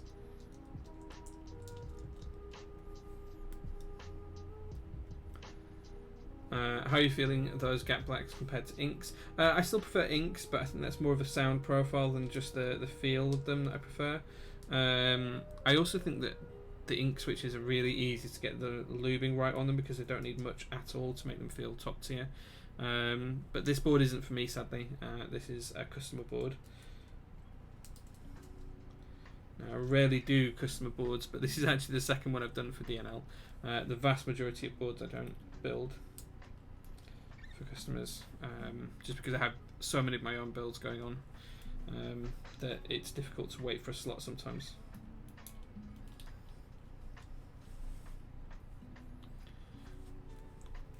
EPBT Slate came out really good. Yeah, that's a lovely set. I'm hoping that the GMK monochrome set is going to, not monochrome, I can't think what they've called it, where it's all just different shades of grey. That looks really nice. I can't remember what that one's called now.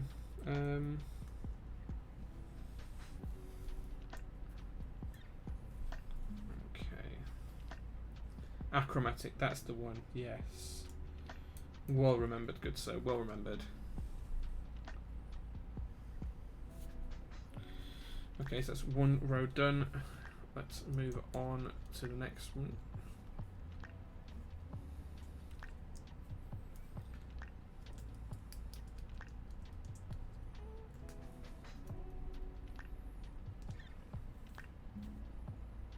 That's a broken LED, so I can't use that.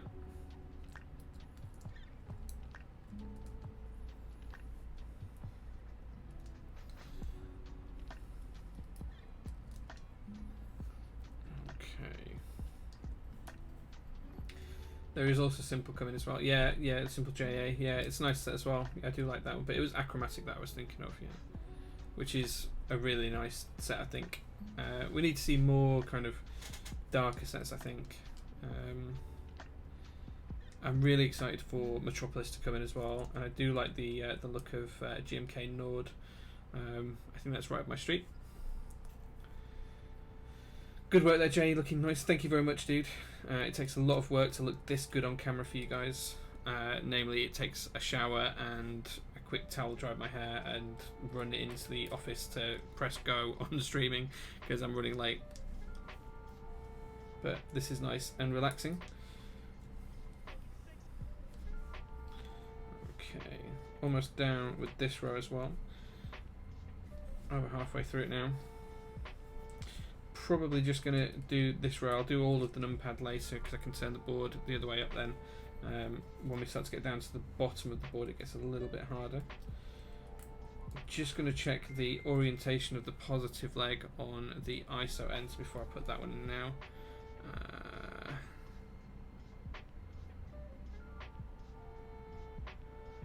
Okay, so it doesn't look like it changes. The orientation stays the same for that one as well. Okay, so you can see that we started to get most of the LEDs in. I was going to move on to caps lock. Come down this row now.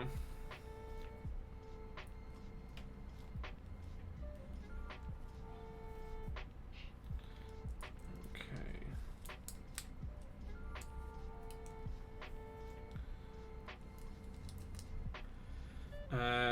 Everyone's saying good evening to ISO returns. I like all the N9-esque stuff, Ski Data, Phosphorus, 9s, dots that we've seen lately.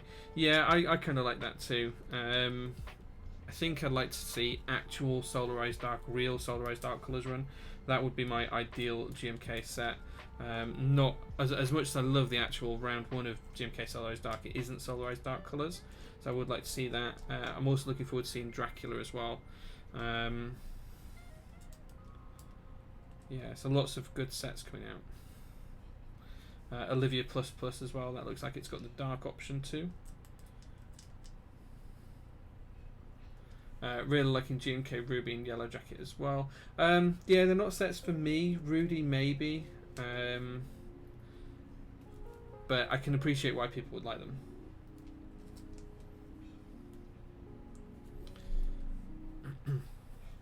Dracula is nice, yeah. Prefer light sets. It depends.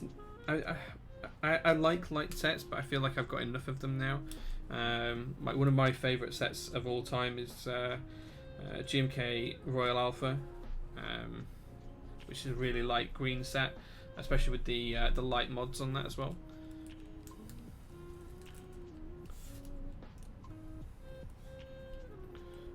Okay.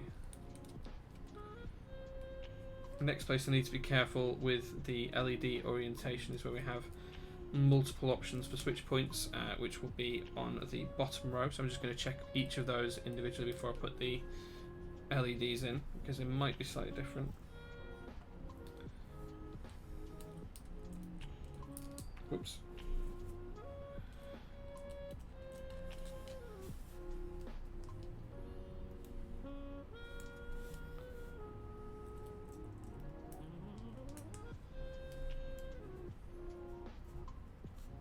Also assuming LEDs are marked correctly. Yeah. We'll see how we get on with that. They should be alright.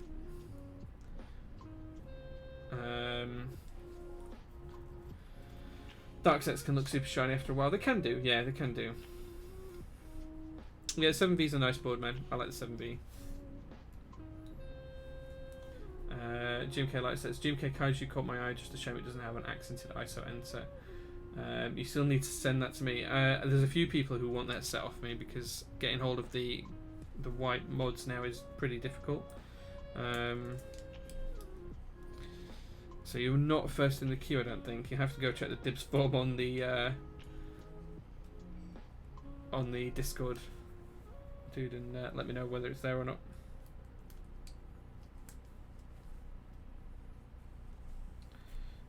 Okay.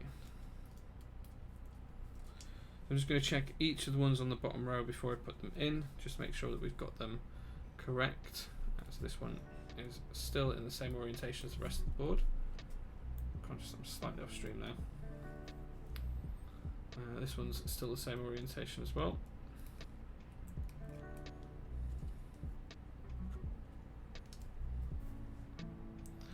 And so is this one.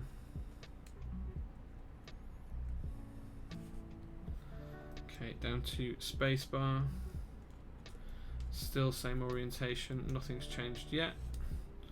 Although if I was in the 6U space it would have done at that point. Okay.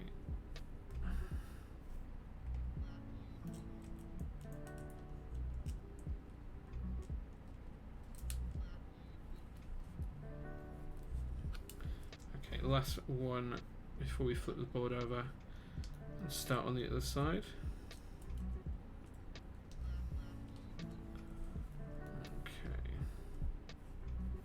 So that's all of those in. You can see I've just popped them through, bent the pins, and now we're just going to go through the numpad area that we haven't already done.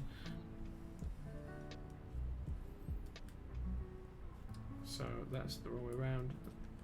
Now flip the board around. I need to remember that the orientation's changed because I flipped the board over.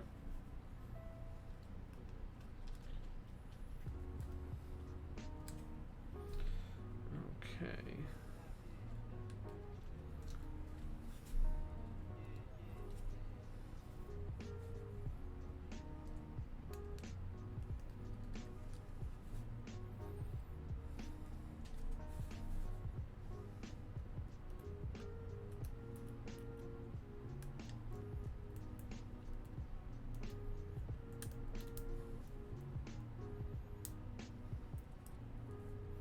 Okay, that one doesn't want to go through there. We'll come back to those.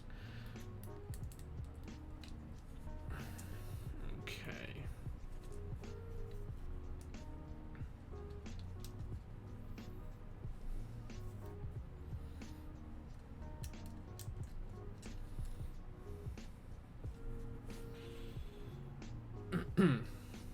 Okay, almost there now, guys. Almost got all of the LEDs in, just a few more left to go.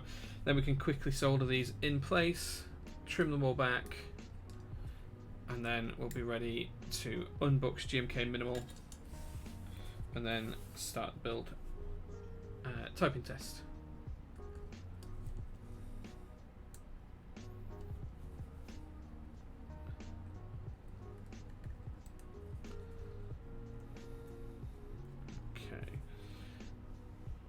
Try get this one through again in these keys here.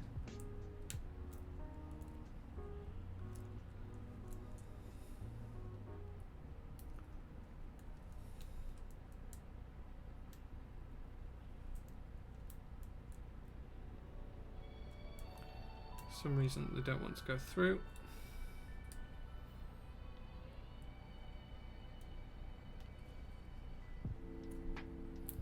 Interesting. Okay, so the LEDs don't actually line up with the holes on these 2U keys.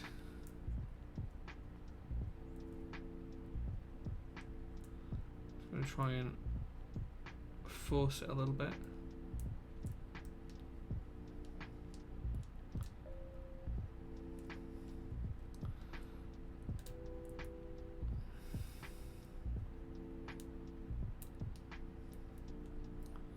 So what the challenge here is that the holes don't align for the LEDs as I'm pushing them through. So I'm trying to push them through like so, and the holes are slightly offset. So if you can see here where my fingertip is, the two holes that we're using are that circular one and then the tiny little one at the side of it. But as you can see, they're slightly offset. They need to be at a slight angle, not flush with the switch.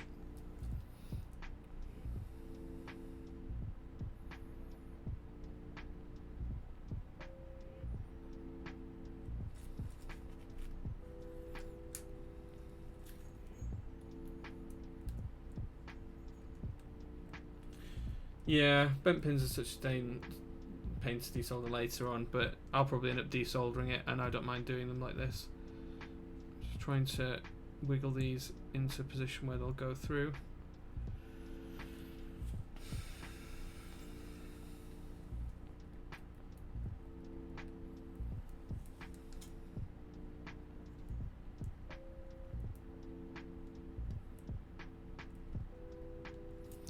I'm going to try and bend the pin first slightly, see if that helps.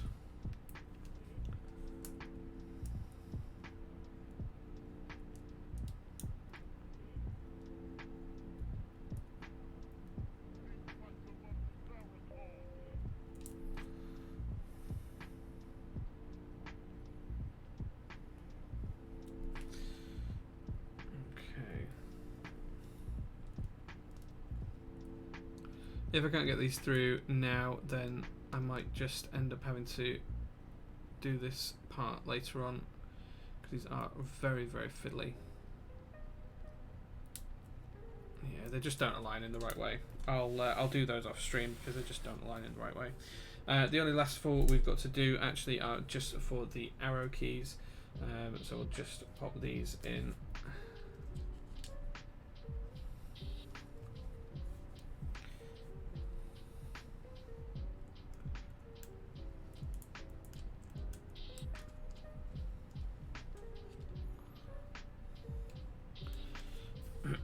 I should charge triple what I do charge for these LEDs going in. Man, these are a pain. I remember why I don't use them on my personal builds anymore now. But there we go. That's all of the LEDs in the board apart from on the 2U numpad keys. And the reason we can't get those in is because they're just offset, they're not quite level. I will give that feedback to Way on the PCB because it is slightly frustrating. It's just one of those things. So we're going to solder these. We'll do a row at a time and we'll clip them, otherwise they'll just be getting too many and two in the way.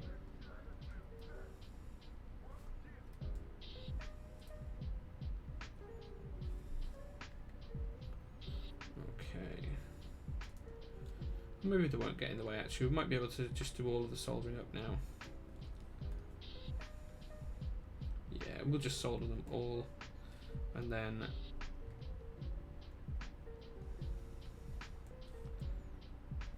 and then we'll clip them afterwards.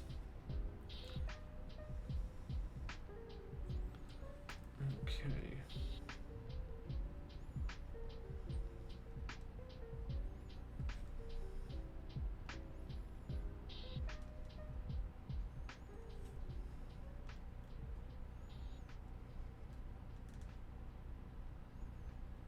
Let's catch up with chat, see what we're talking about here. Look, now you can give feedback. Yeah, it's annoying when you want to rebuild and remember you need to desolder all the LEDs too. Yes, it is. I had to do that on my TX1800 recently when I sold that, because I'd built it with them back in the day, and then never used them. I actually had them turned off for the vast majority of the board's life.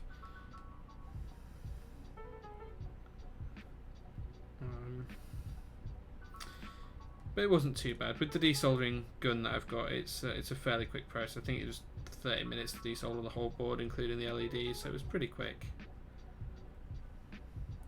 Pretty quick indeed. Okay. It's almost one row done. In fact, I'm probably just going to do the numpad really quickly. There's a few bits to do on this one. So we'll get through the numpad and then we'll carry on with the rest of the rows.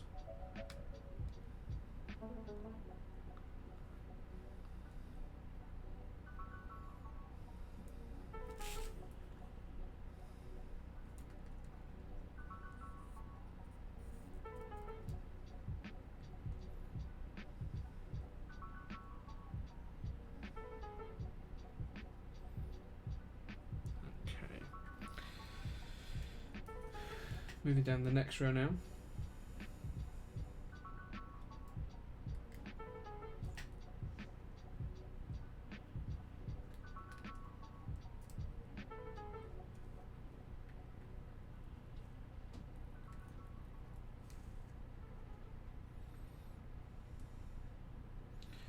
Sorry about all the soldering today, guys. I'm sure it's frustrating as well to watch. It must be the most boring part of any stream.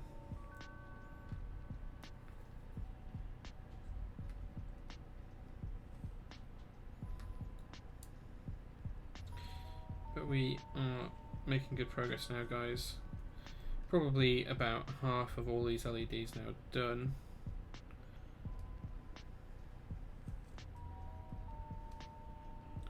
And then from there we can start to put the rest of the board together and complete the build.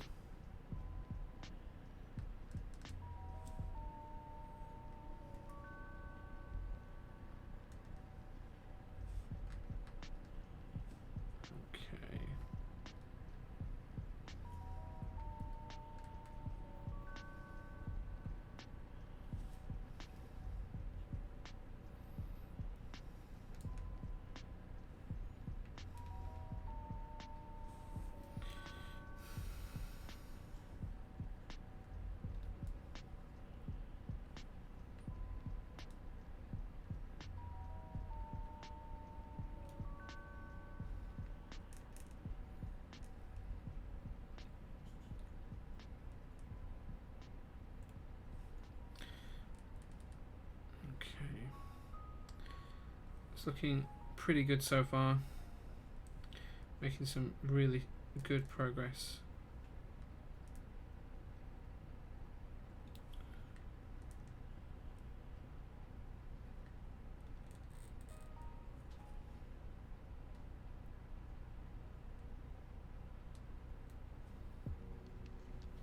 Just catching up by doing the numpad area first. And then we'll move on to the main 60% area once we've done that.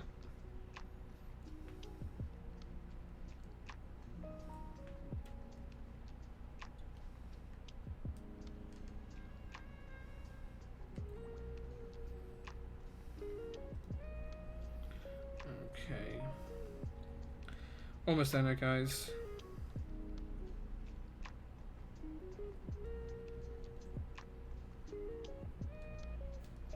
And then we can quickly trim these and then get the board built into the case.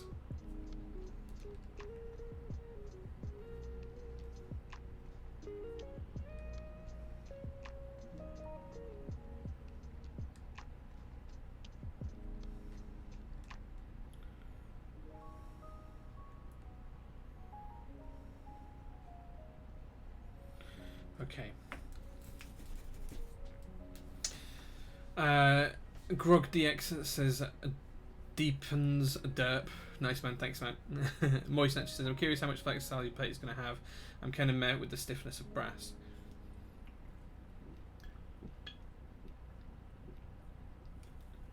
Yeah, I mean, aluminium's nowhere near as flexible as some of the plastic options we have these days, but it's still more flexible than brass. And it's not that it's flexible as such; it's just it's more forgiving on the bottom out.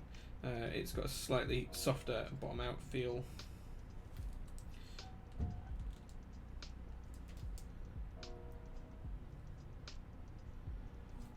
Okay.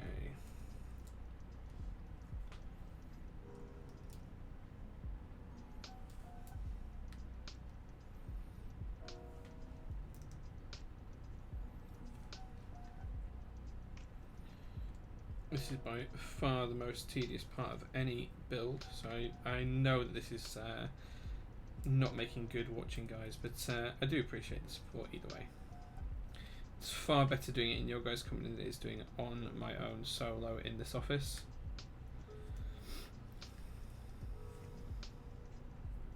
Okay.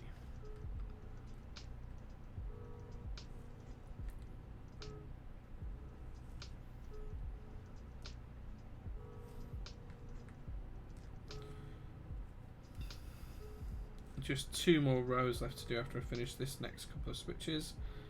Or LEDs they are.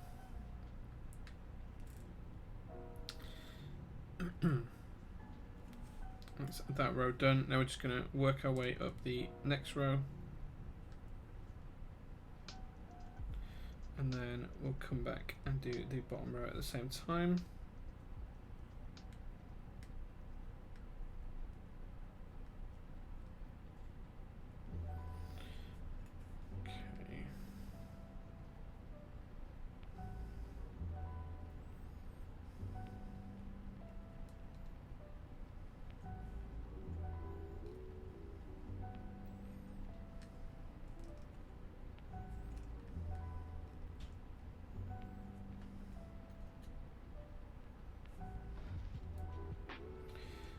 Almost there, guys. Almost there. Last few switches now. We're in the home stretch. Maybe 2 minutes more and we'll be done with the LED soldering. And then we can move on to the LED clipping.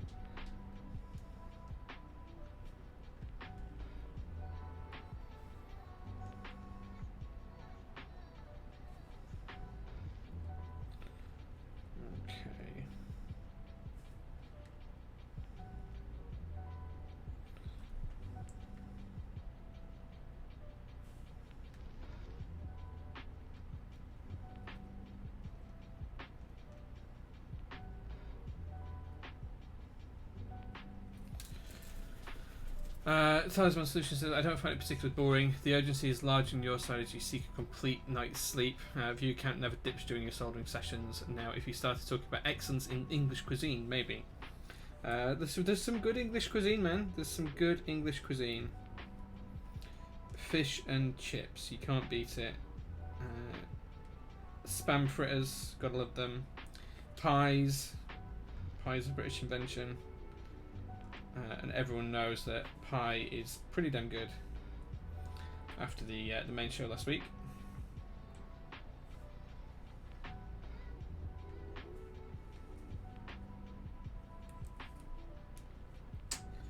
Okay.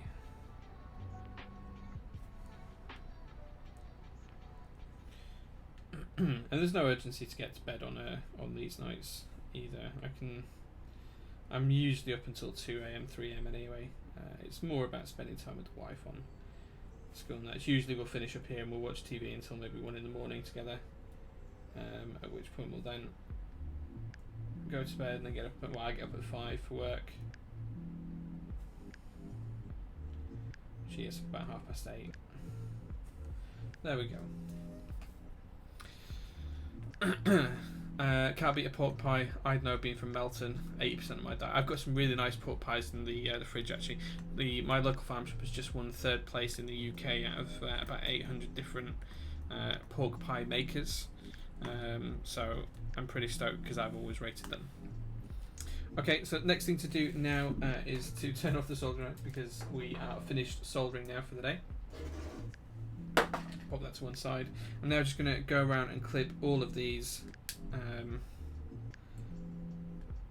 which is going to take some doing, so I apologise guys, because this is going to be another boring few minutes.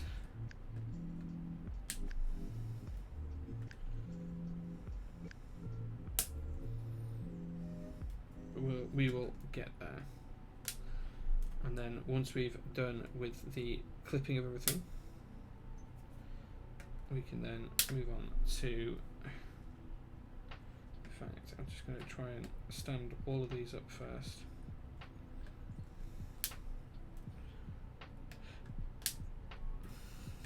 Move on to the testing the keyboard, getting some caps on there, all of that kind of good stuff, doing a sound test. There it is. What's that one? Another one there as well. Okay.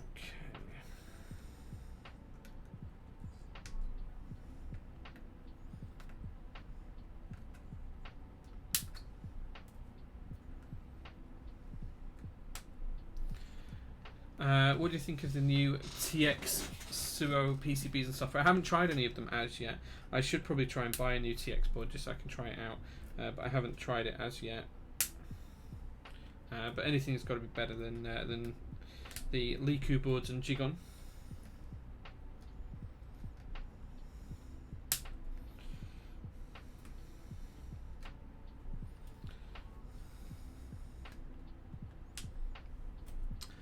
Scotland is still technically part of the UK, isn't it? Scotland is, yeah.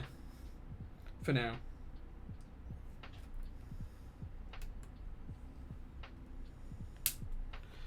We all know how they want their independence.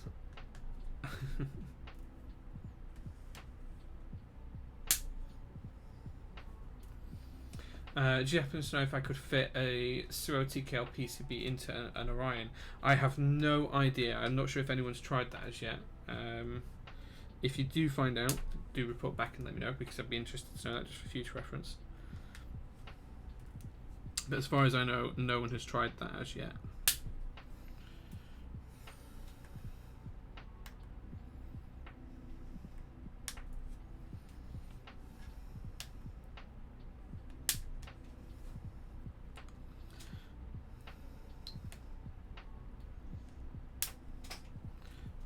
Making good progress now, guys. Sorry it's taking so long. Just want to make sure that it is done right. Better to do a good job slowly than a poor job fast.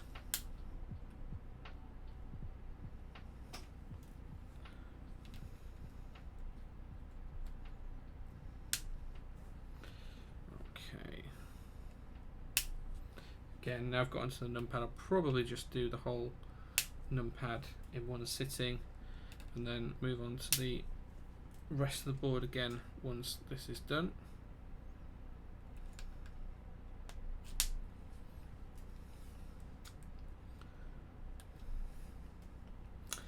I'm so bad when it comes to PCB compatibility, no idea what to look at. Any ideas when I'm going to visit the Necros? Not as yet, no. We've briefly talked about it. It looks like it's happening.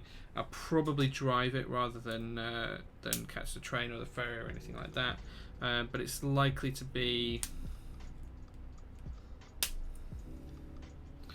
Now I'm going to have to add a touch of solder onto that one. Just because of the way I've clipped it. It's going to need a touch of solder.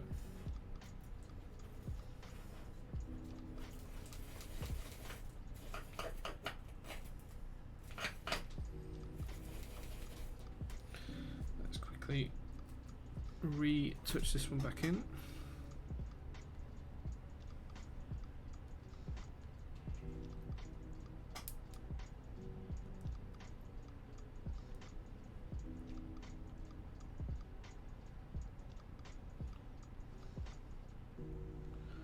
Looks like we've cut out the pad actually. We're going to have to probably jump that one. Right, okay, I'll come back to that one and jump that later on. Just trimmed it a little bit too close to the PCB and cut out the pad. Oops.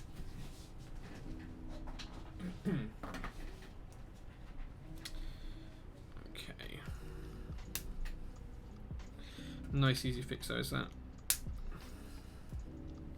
Sometimes flush cutters can be a pain, and sometimes they can be the best tool you have, depending on how they work.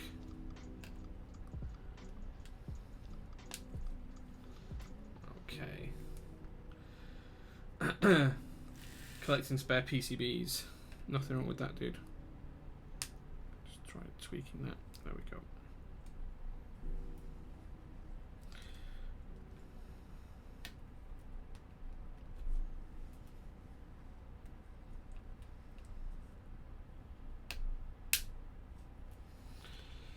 Man, if anyone asks me to do LEDs again, it's not happening because I'm not enjoying this. I enjoy the rest of the builds, but I am not enjoying doing this right now.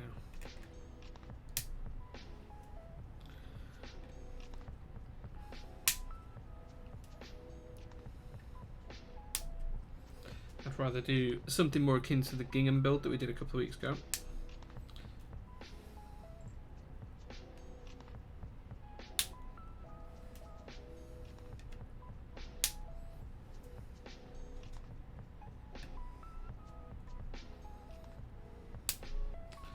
Okay. Well, even if we do them in the housing, it's still just as much work trimming them, dude.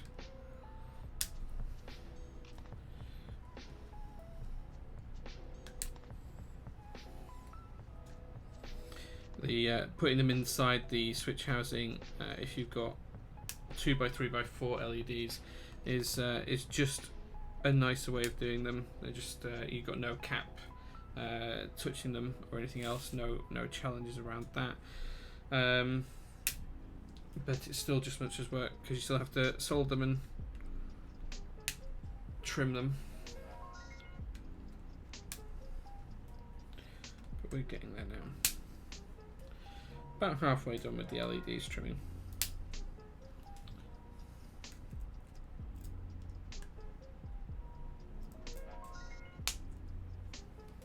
There we go.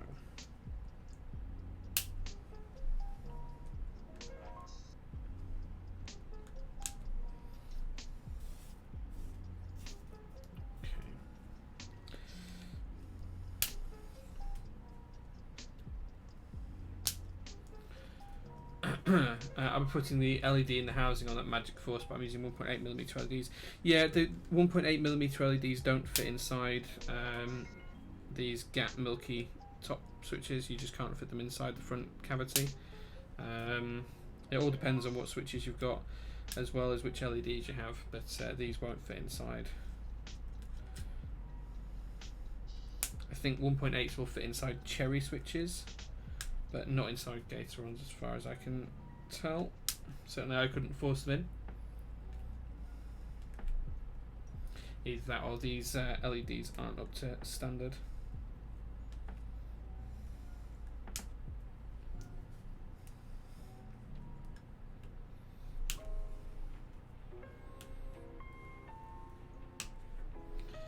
Okay.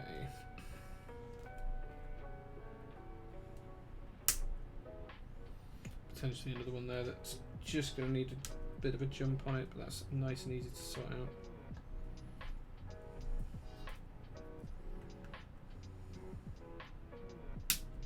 Oops.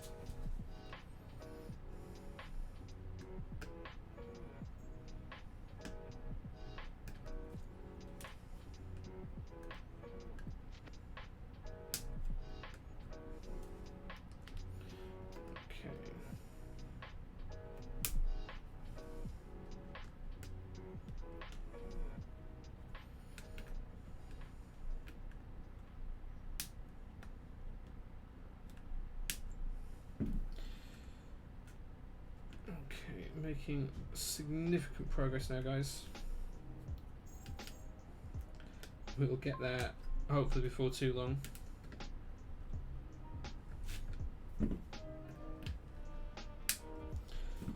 Just trying to keep these nice and flush to the board so there's not much overlap. There we go.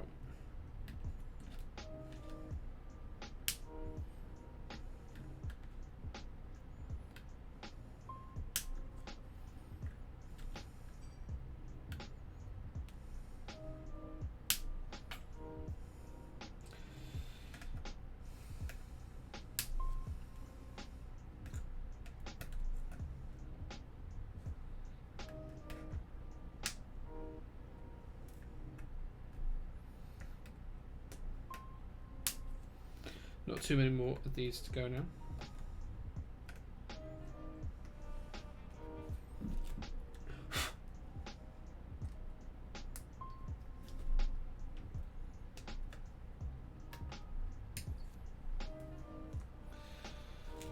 Heat, humidity through the roof here in New York City metropolitan area. I have huge fans blown across my petabyte NAS. Our AC is not providing the necessary airflow.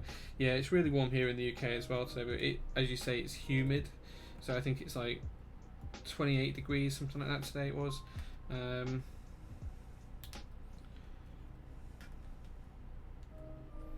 But it's very, very humid with it.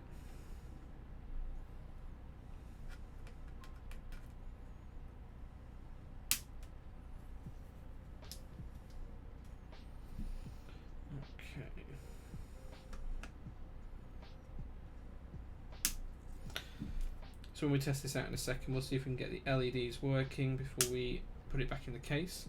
There will be a couple that don't work, but I'll fix them off stream.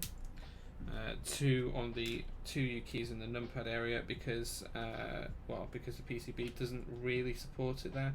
They're on a very different plane, as in the two holes don't align where they should do underneath the switch. So I'll provide that feedback to Way as well, as one of the sponsors of the show.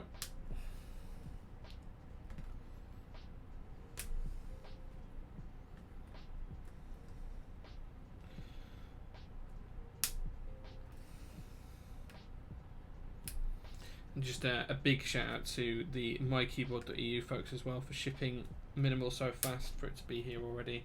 I know some people and some proxies still haven't got their sets even yet, so very much appreciated. Okay, that's another one. That's just going to need a little bit of work, but we'll get there.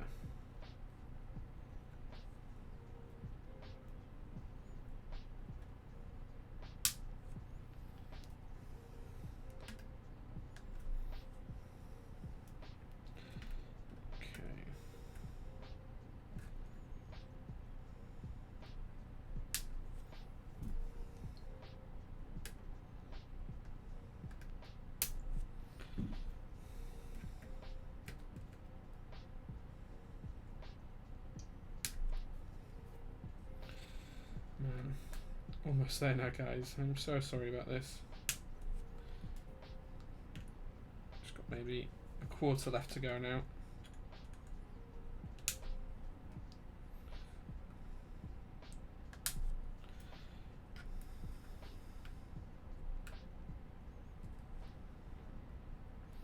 As far as I can tell, there'll be 4 or 5 that won't work as soon as we plug it in, but the vast majority should do.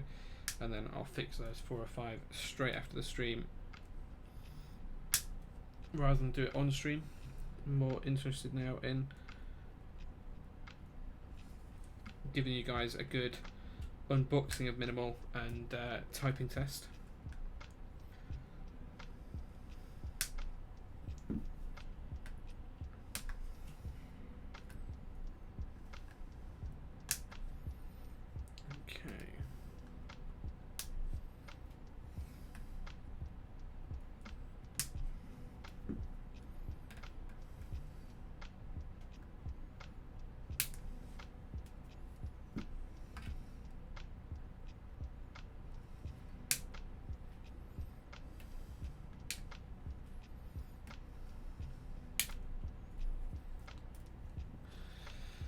For once, Washington isn't on fire. Oh man, that Brute in the corner looks nice. Yeah, Brutal 60 looks great. It's one of my best looking boards, I think, with GMK Shark on it. It matches so well. Such a nice combination of those two.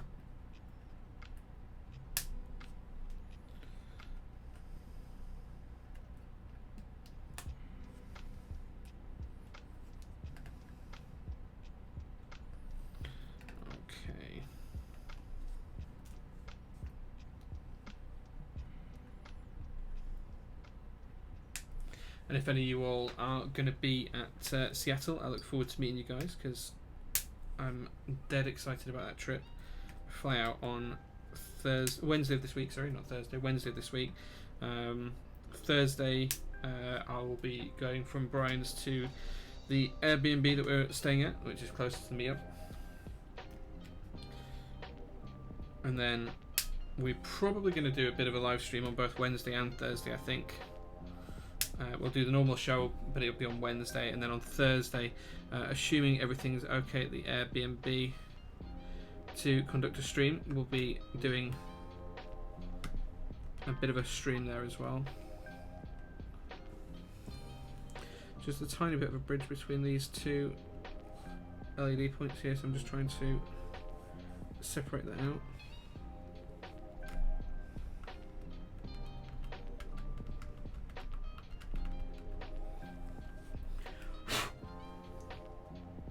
Should be okay now.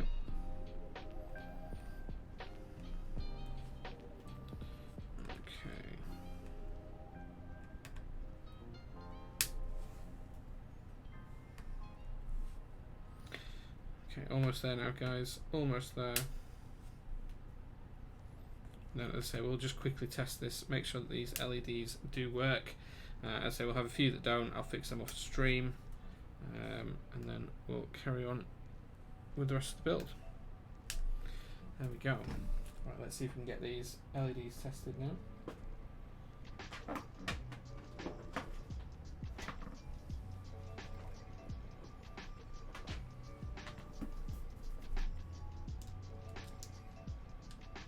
Okay, there we go. So they're all working. Got one here, 1, 2, 3, not working. Everything else looks good. Just those 3. Okay. That looks good. Okay, so that one might be because of the bridge. Let's see if we can fix this one where we think it's bridged.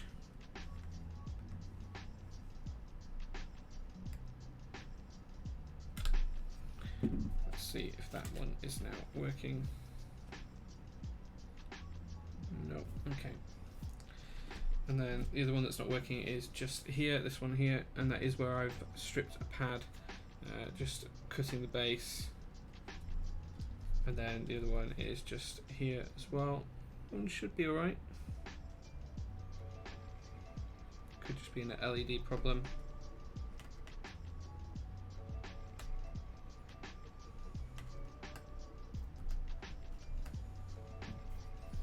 Maybe there's a small bridge in there.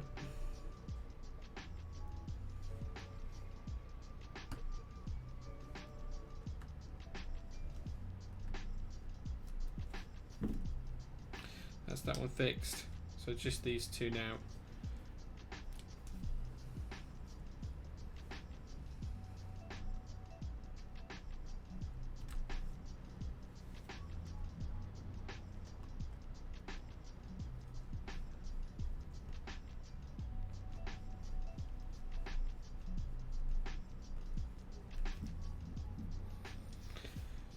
Try something a little bit different.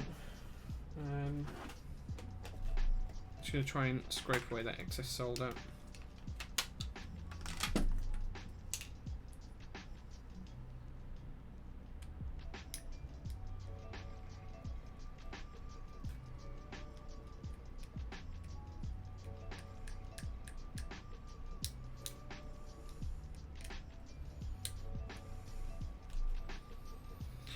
There we go, so just the one with the stripped pad.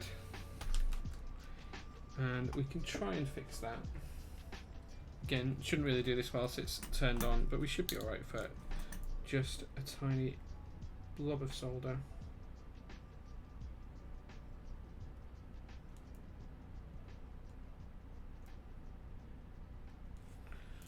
Okay, let's see if that was fixed. And there we go, all LEDs now working on the board. So there we go. Yeah, Sangam better bottom row is the best row, I would agree.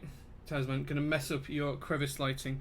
No, fix it maybe, but there we go. Nice and easily done. Sometimes the flush cutters just end up, when you're cutting them, it kind of squeezes the two solder points, and as it squeezes the circle of the solder, it kind of pushes it into an oval shape, and the two ovals tend to touch sometimes, and that was just what was happening to two of those. But nice, easy fixes in the end. Okay, so that's now all of that done. We can now get the case back.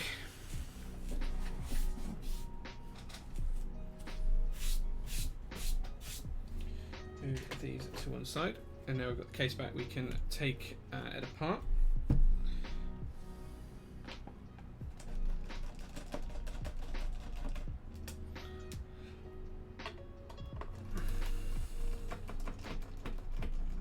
Okay, and then once we've done this, we can pop the plate inside. We can grab the screws for that, fit the plate into the top mount slots, and then we can put the case back together.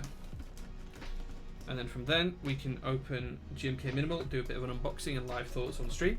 So I hope that Janglad and Ryan are still watching. Okay, so I'm going to move that to one side. Grab the top mounts. Oh, actually, interestingly, one of the things I haven't done as yet is I haven't soldered in the LED indicator lights, which we can do quite quickly, actually. We probably should do.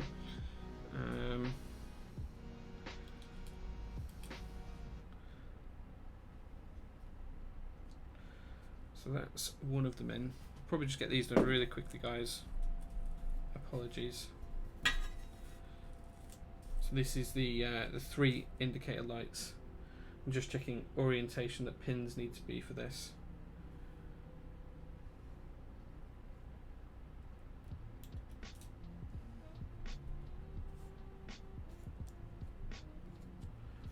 Okay, one more LED.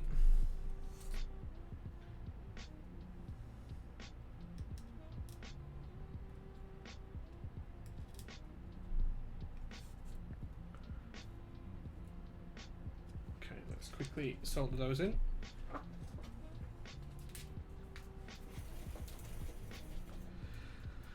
Damn, I need a PC with the chat open at the CNC.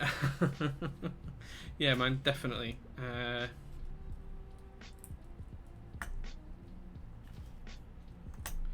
Perhaps we should do a top clack Janglad, Necro, my keyboard, Salvan, Mini-Me. That might be fun. Yeah, it's an aluminium plate. Yeah, Salvan keeps running backwards and forwards. Nice. Okay, so back on the LED train again, guys. Sorry about this. Almost done though.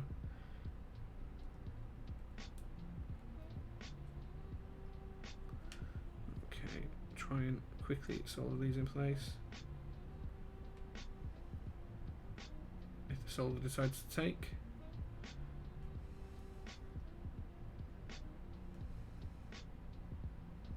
There we go. Right, now we are done soldering.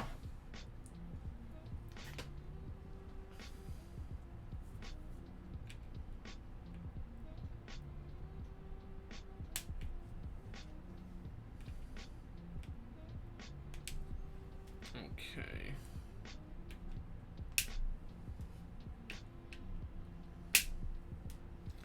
Okay, guys. Okay, we are almost there now.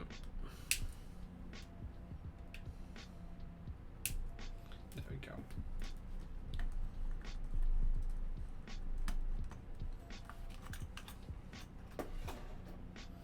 Okay, so now it's time to mount this into the case. So we're just going to rest that in the case here. Going to make sure that the LEDs line up. Everything looks good there. Okay, we can now screw this in.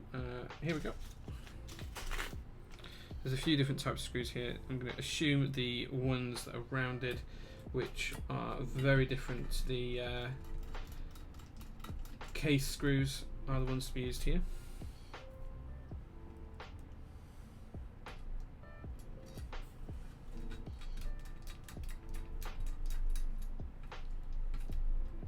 There we go. we're just going to go diametrically opposed for each of these.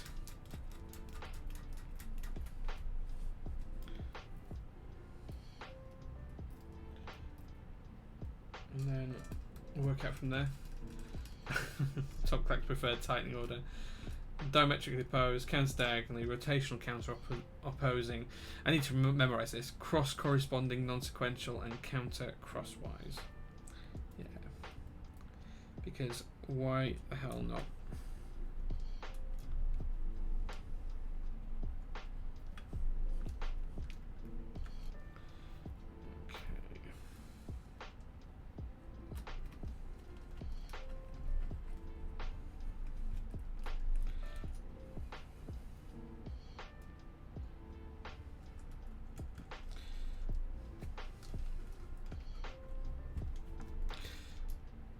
Okay, just 2 more left to do. Because of the shape of the case, there isn't one here to correspond to that one.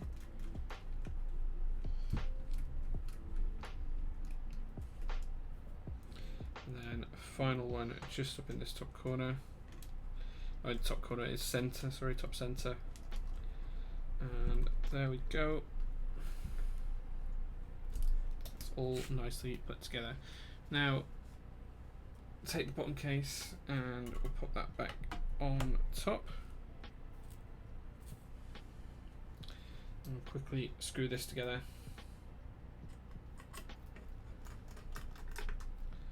Again, doing all of those things that Talisman said, but effectively just doing diagonal opposites for all of the screen, just to make sure it tightens correctly.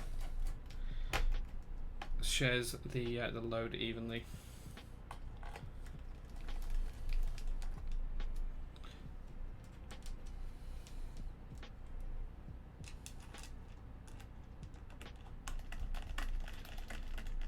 Okay, then last 2, just at the front here,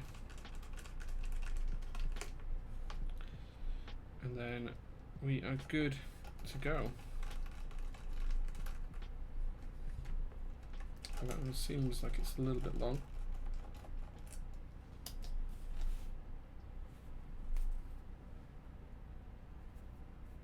Interesting. I'm going to change it for a shorter one. There we go. Okay, pop the spare screws away, and then we can get GMK Minimal out.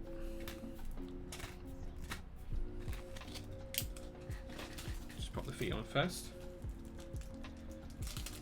Minimal soon, yeah, almost done. Build's finally done. Thanks, Voice Nachos. Yeah, we've got there in the end. Just want to put the feet on first. I can't get into this bag, I'm going to have to tear into it.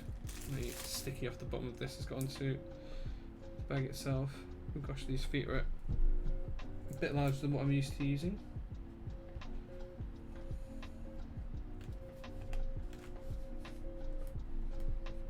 There we go.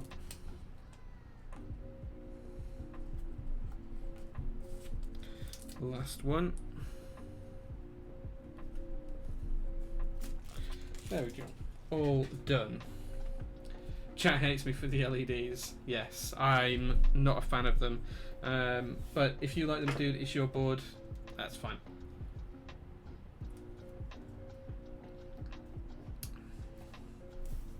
Okay, I'm just gonna move all of these bits out of the way.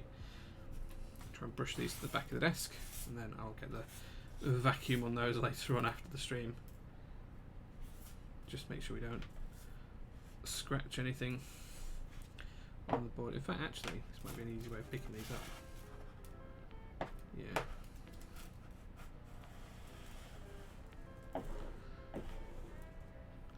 And this is what magnets were invented for, guys. Cleaning up your build off your desk. There we go. Nice and easy. Okay, so we can pop the board just up here. And then we're going to unbox GMK Minimal. Now, as I said before, I have had a look at the extras kit for this. So this is the additional kit. I can't remember what it was called, the Plus kit or something like that. Jan, please remind me if I'm wrong. But rather than show you that, because there's no unboxing excitement from that, I'm going to unbox the main set and we'll see from there, because it's completely sealed still.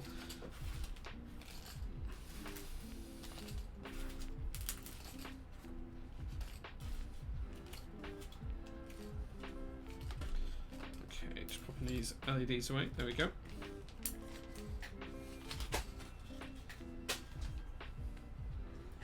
Okay, so here is GMK Minimal. This is the set. As I say, there is the yeah, it's a magnet. It's a magnetic pad for screws.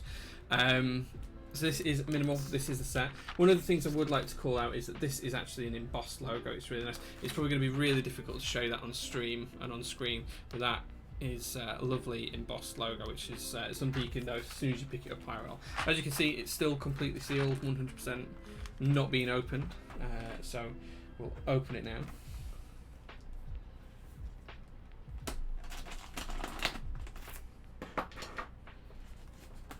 So it's just one side that we're just opening here. Now I make Jay work for those views. But we love you for making your keyboard available for an on-stream build, so it evens out. Absolutely. Well, the only reason I agreed to do it was I'm going to have to open both sides of this actually, because the cardboard has gone on the inside of the case, so I'm going to have to open both sides of this one.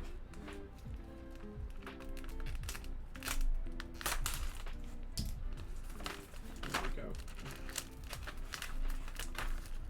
I have to slide it out of the case this way now.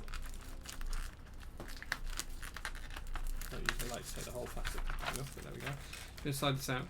And we'll take a look. There we go, guys. There is GMK Minimal.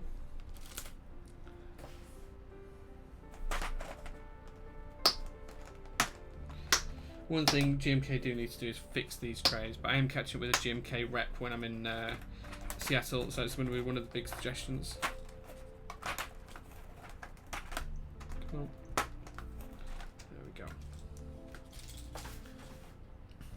So there you go, guys. As you can see, this is GMK Minimal. There you go. And it should nicely focus there.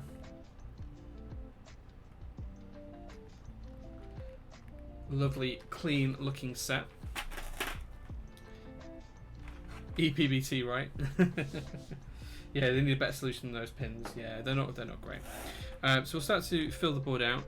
We will be relying on the additionals pack, which is how I'd seen the keys already. This is the additionals pack as well, so this was the extra pack you could go. We will need some of the keys from this, namely the ISO enter and the numpad, but we'll get that.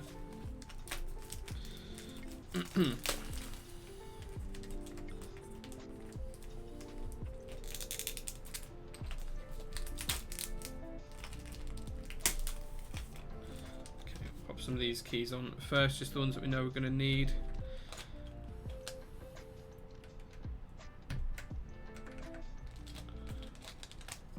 Okay.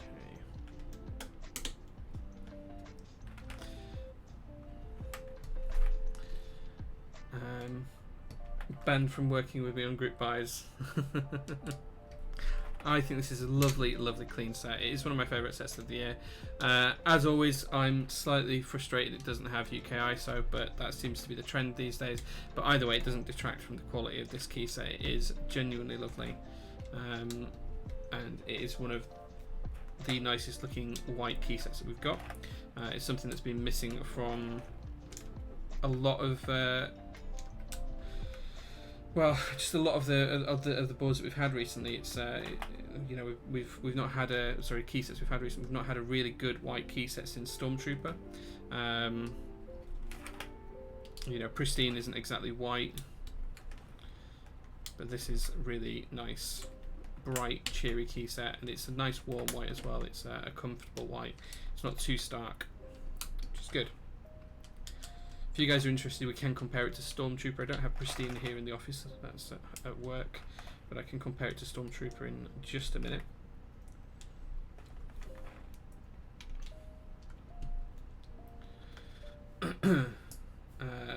ANSI and ABS, ISO. Good set to go with Mr. Sleeves. Yes, I do have Mr. Sleeves if you'd like to take a look at that later on. We can definitely take a look at some of Mr. Sleeves' accents with it. This is my set, it's not DNL, so this isn't going with the board, this is staying with me.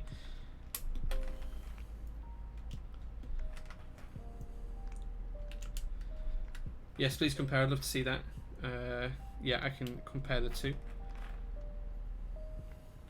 Oh, I have Mondrian as well actually, but that's not to hand either, that's in the Ottoman behind me.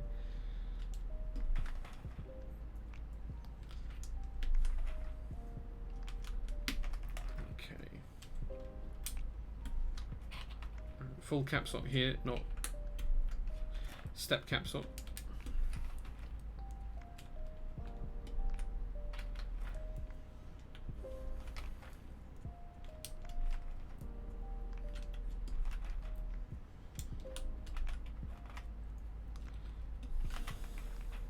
Okay.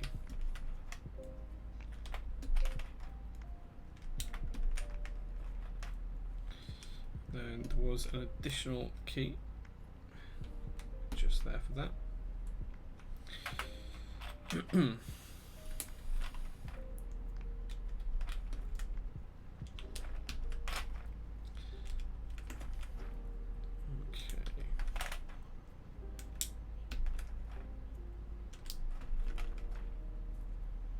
So as you can see, it's a lovely, clean looking set. Brings a touch of class to any keyboard.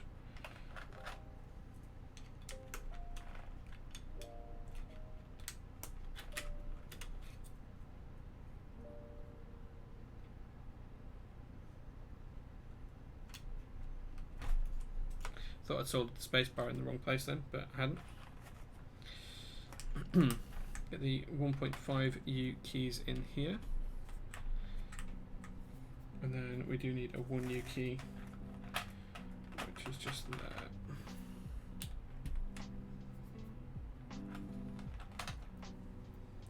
And then we need the Alt key. In fact, that's really close to that. I think I might have that one in the wrong spot. That one just needs to move over when I'll do that off stream as well. It'll take me 5 minutes to change. So control needs 1.25. We'll put the other super key on. So just one key that we can't put on today, guys. It must be another 1U super key, right?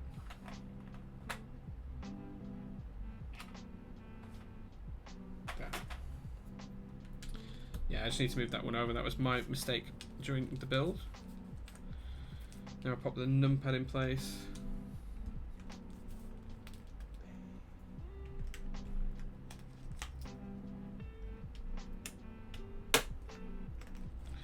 We've got the plus key just here.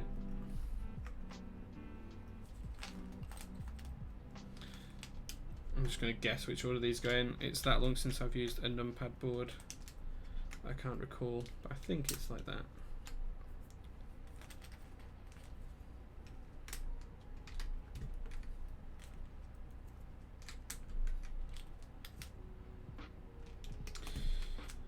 Okay, almost there now, guys.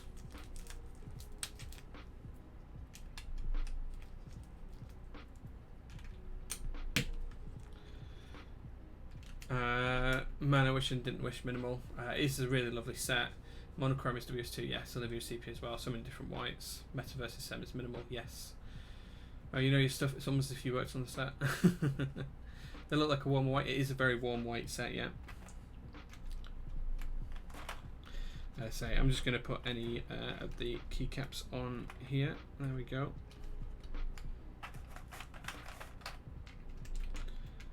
And then pop these in just like so. As I say, I'll just swap that switch over. It's just 0.25 out, but that's a nice easy fix to do. And then on the one last missing key that we haven't got on the board, how about popping that then?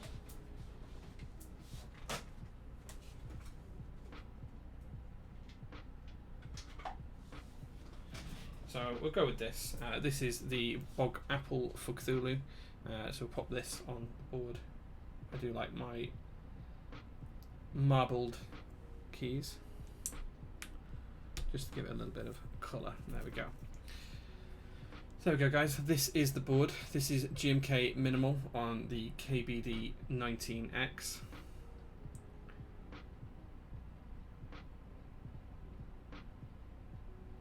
So there we go. Let's just grab, before we do the typing test, let's just grab a set of GMK Stormtrooper.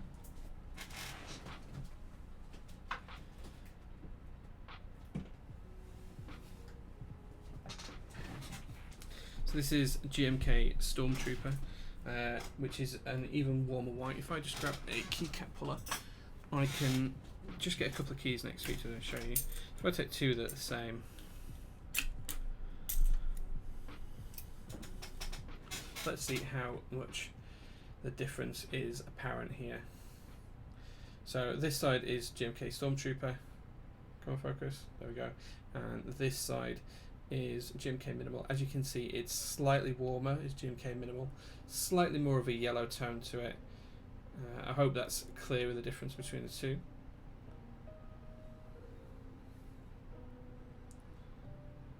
There we go. That's the difference between the two sets, but it's a really nice, clean set. In fact, I had that the wrong way around. Sorry, the more grey one is, Stormtrooper. Sorry, the cleaner one is Minimal. Sorry, I don't know why I said it was the other way around. Confused myself there, picking them up. There we go. Don't know if you can tell the difference at this distance. There you go. You can kind of see that this is slightly more yellower. It is much whiter, and this feels like a white set when you use it normally. So there we go. So there we go, guys. That is the build. As I say, I'll fix this one. It's just 0.25 over. I'll fix that straight after the stream, and then the setup will be taken off here, and it'll be boxed back up because the board's got to be shipped to DNL in Germany, and he's not keeping the key set, sadly. So I'm just going to turn the music off for a second, and then we'll do a quick typing sound test. So I'll just bring the microphone a little bit closer to this board and see what we think to the sound of the board, guys. Time to take a refreshing sip of Coca-Cola for product person. The pause that refreshes. Hold on. We can do that. Cheers, guys.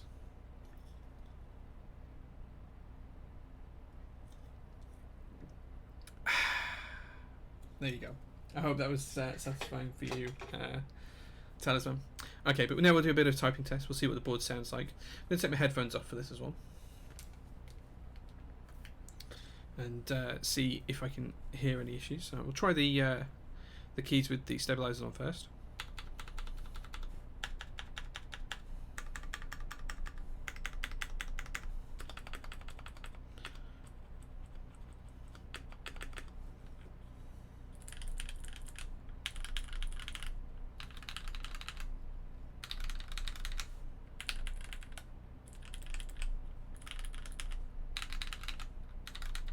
There's quite a soft sound in the middle of the board.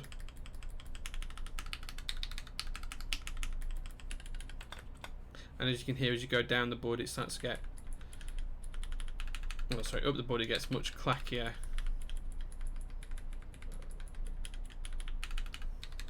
And that's because the flat inside there's more space underneath these keys for echo and reverberation.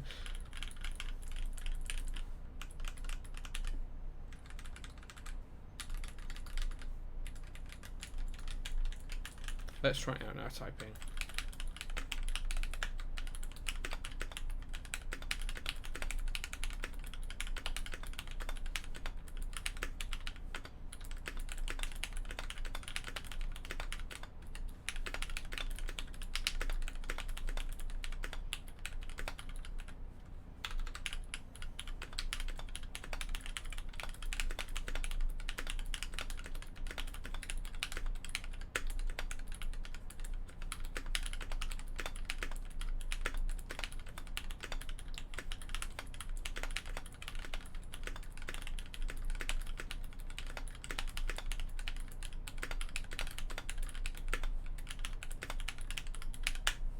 Okay, I think it sounds quite good. It's interesting how the sound profile does change quite significantly. The keys here in the middle row almost sound completely muted, which is an interesting quirk to the board because the switches are all the same. And I think it's just because the amount of space underneath the PCB reduces over time. So in most boards you have the PCB on a slight angle, which is 5 degrees, say, or 7 degrees, or whatever the board is, and you have the internal base at the same angle. And what you've got here is you've got the internal base is flat, so as you go up the profile, you end up with more space underneath the key. So at the front it's like this, and then as you go back and up the rows, it gets wider and wider and deeper and deeper. There is an even bigger difference on the brass plate. Interesting, as this is the first time I've had this one. Yeah, so high rows, high pitch, low rows, lower pitch. Interesting. It's an interesting sound profile. I do tend to prefer boards that sound the same all the way up. For example, if you look at the this TX board, I mean, these are different switches, but you can hear that that's got a very different sound profile again. So it does go slightly up, but this is very different in its interpretation. So I'm interested with that. I'm not sure it's for me, but DNL, I hope you enjoy that. I hope you like it. I'll be interested to see how it sounds after it's been used for a couple hundred hours.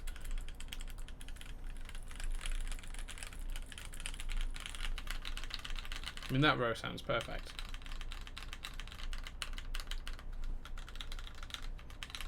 If the whole board sounded like that, that'd be fantastic. But yeah, I don't think it's a bad board. I think it's a really nice board.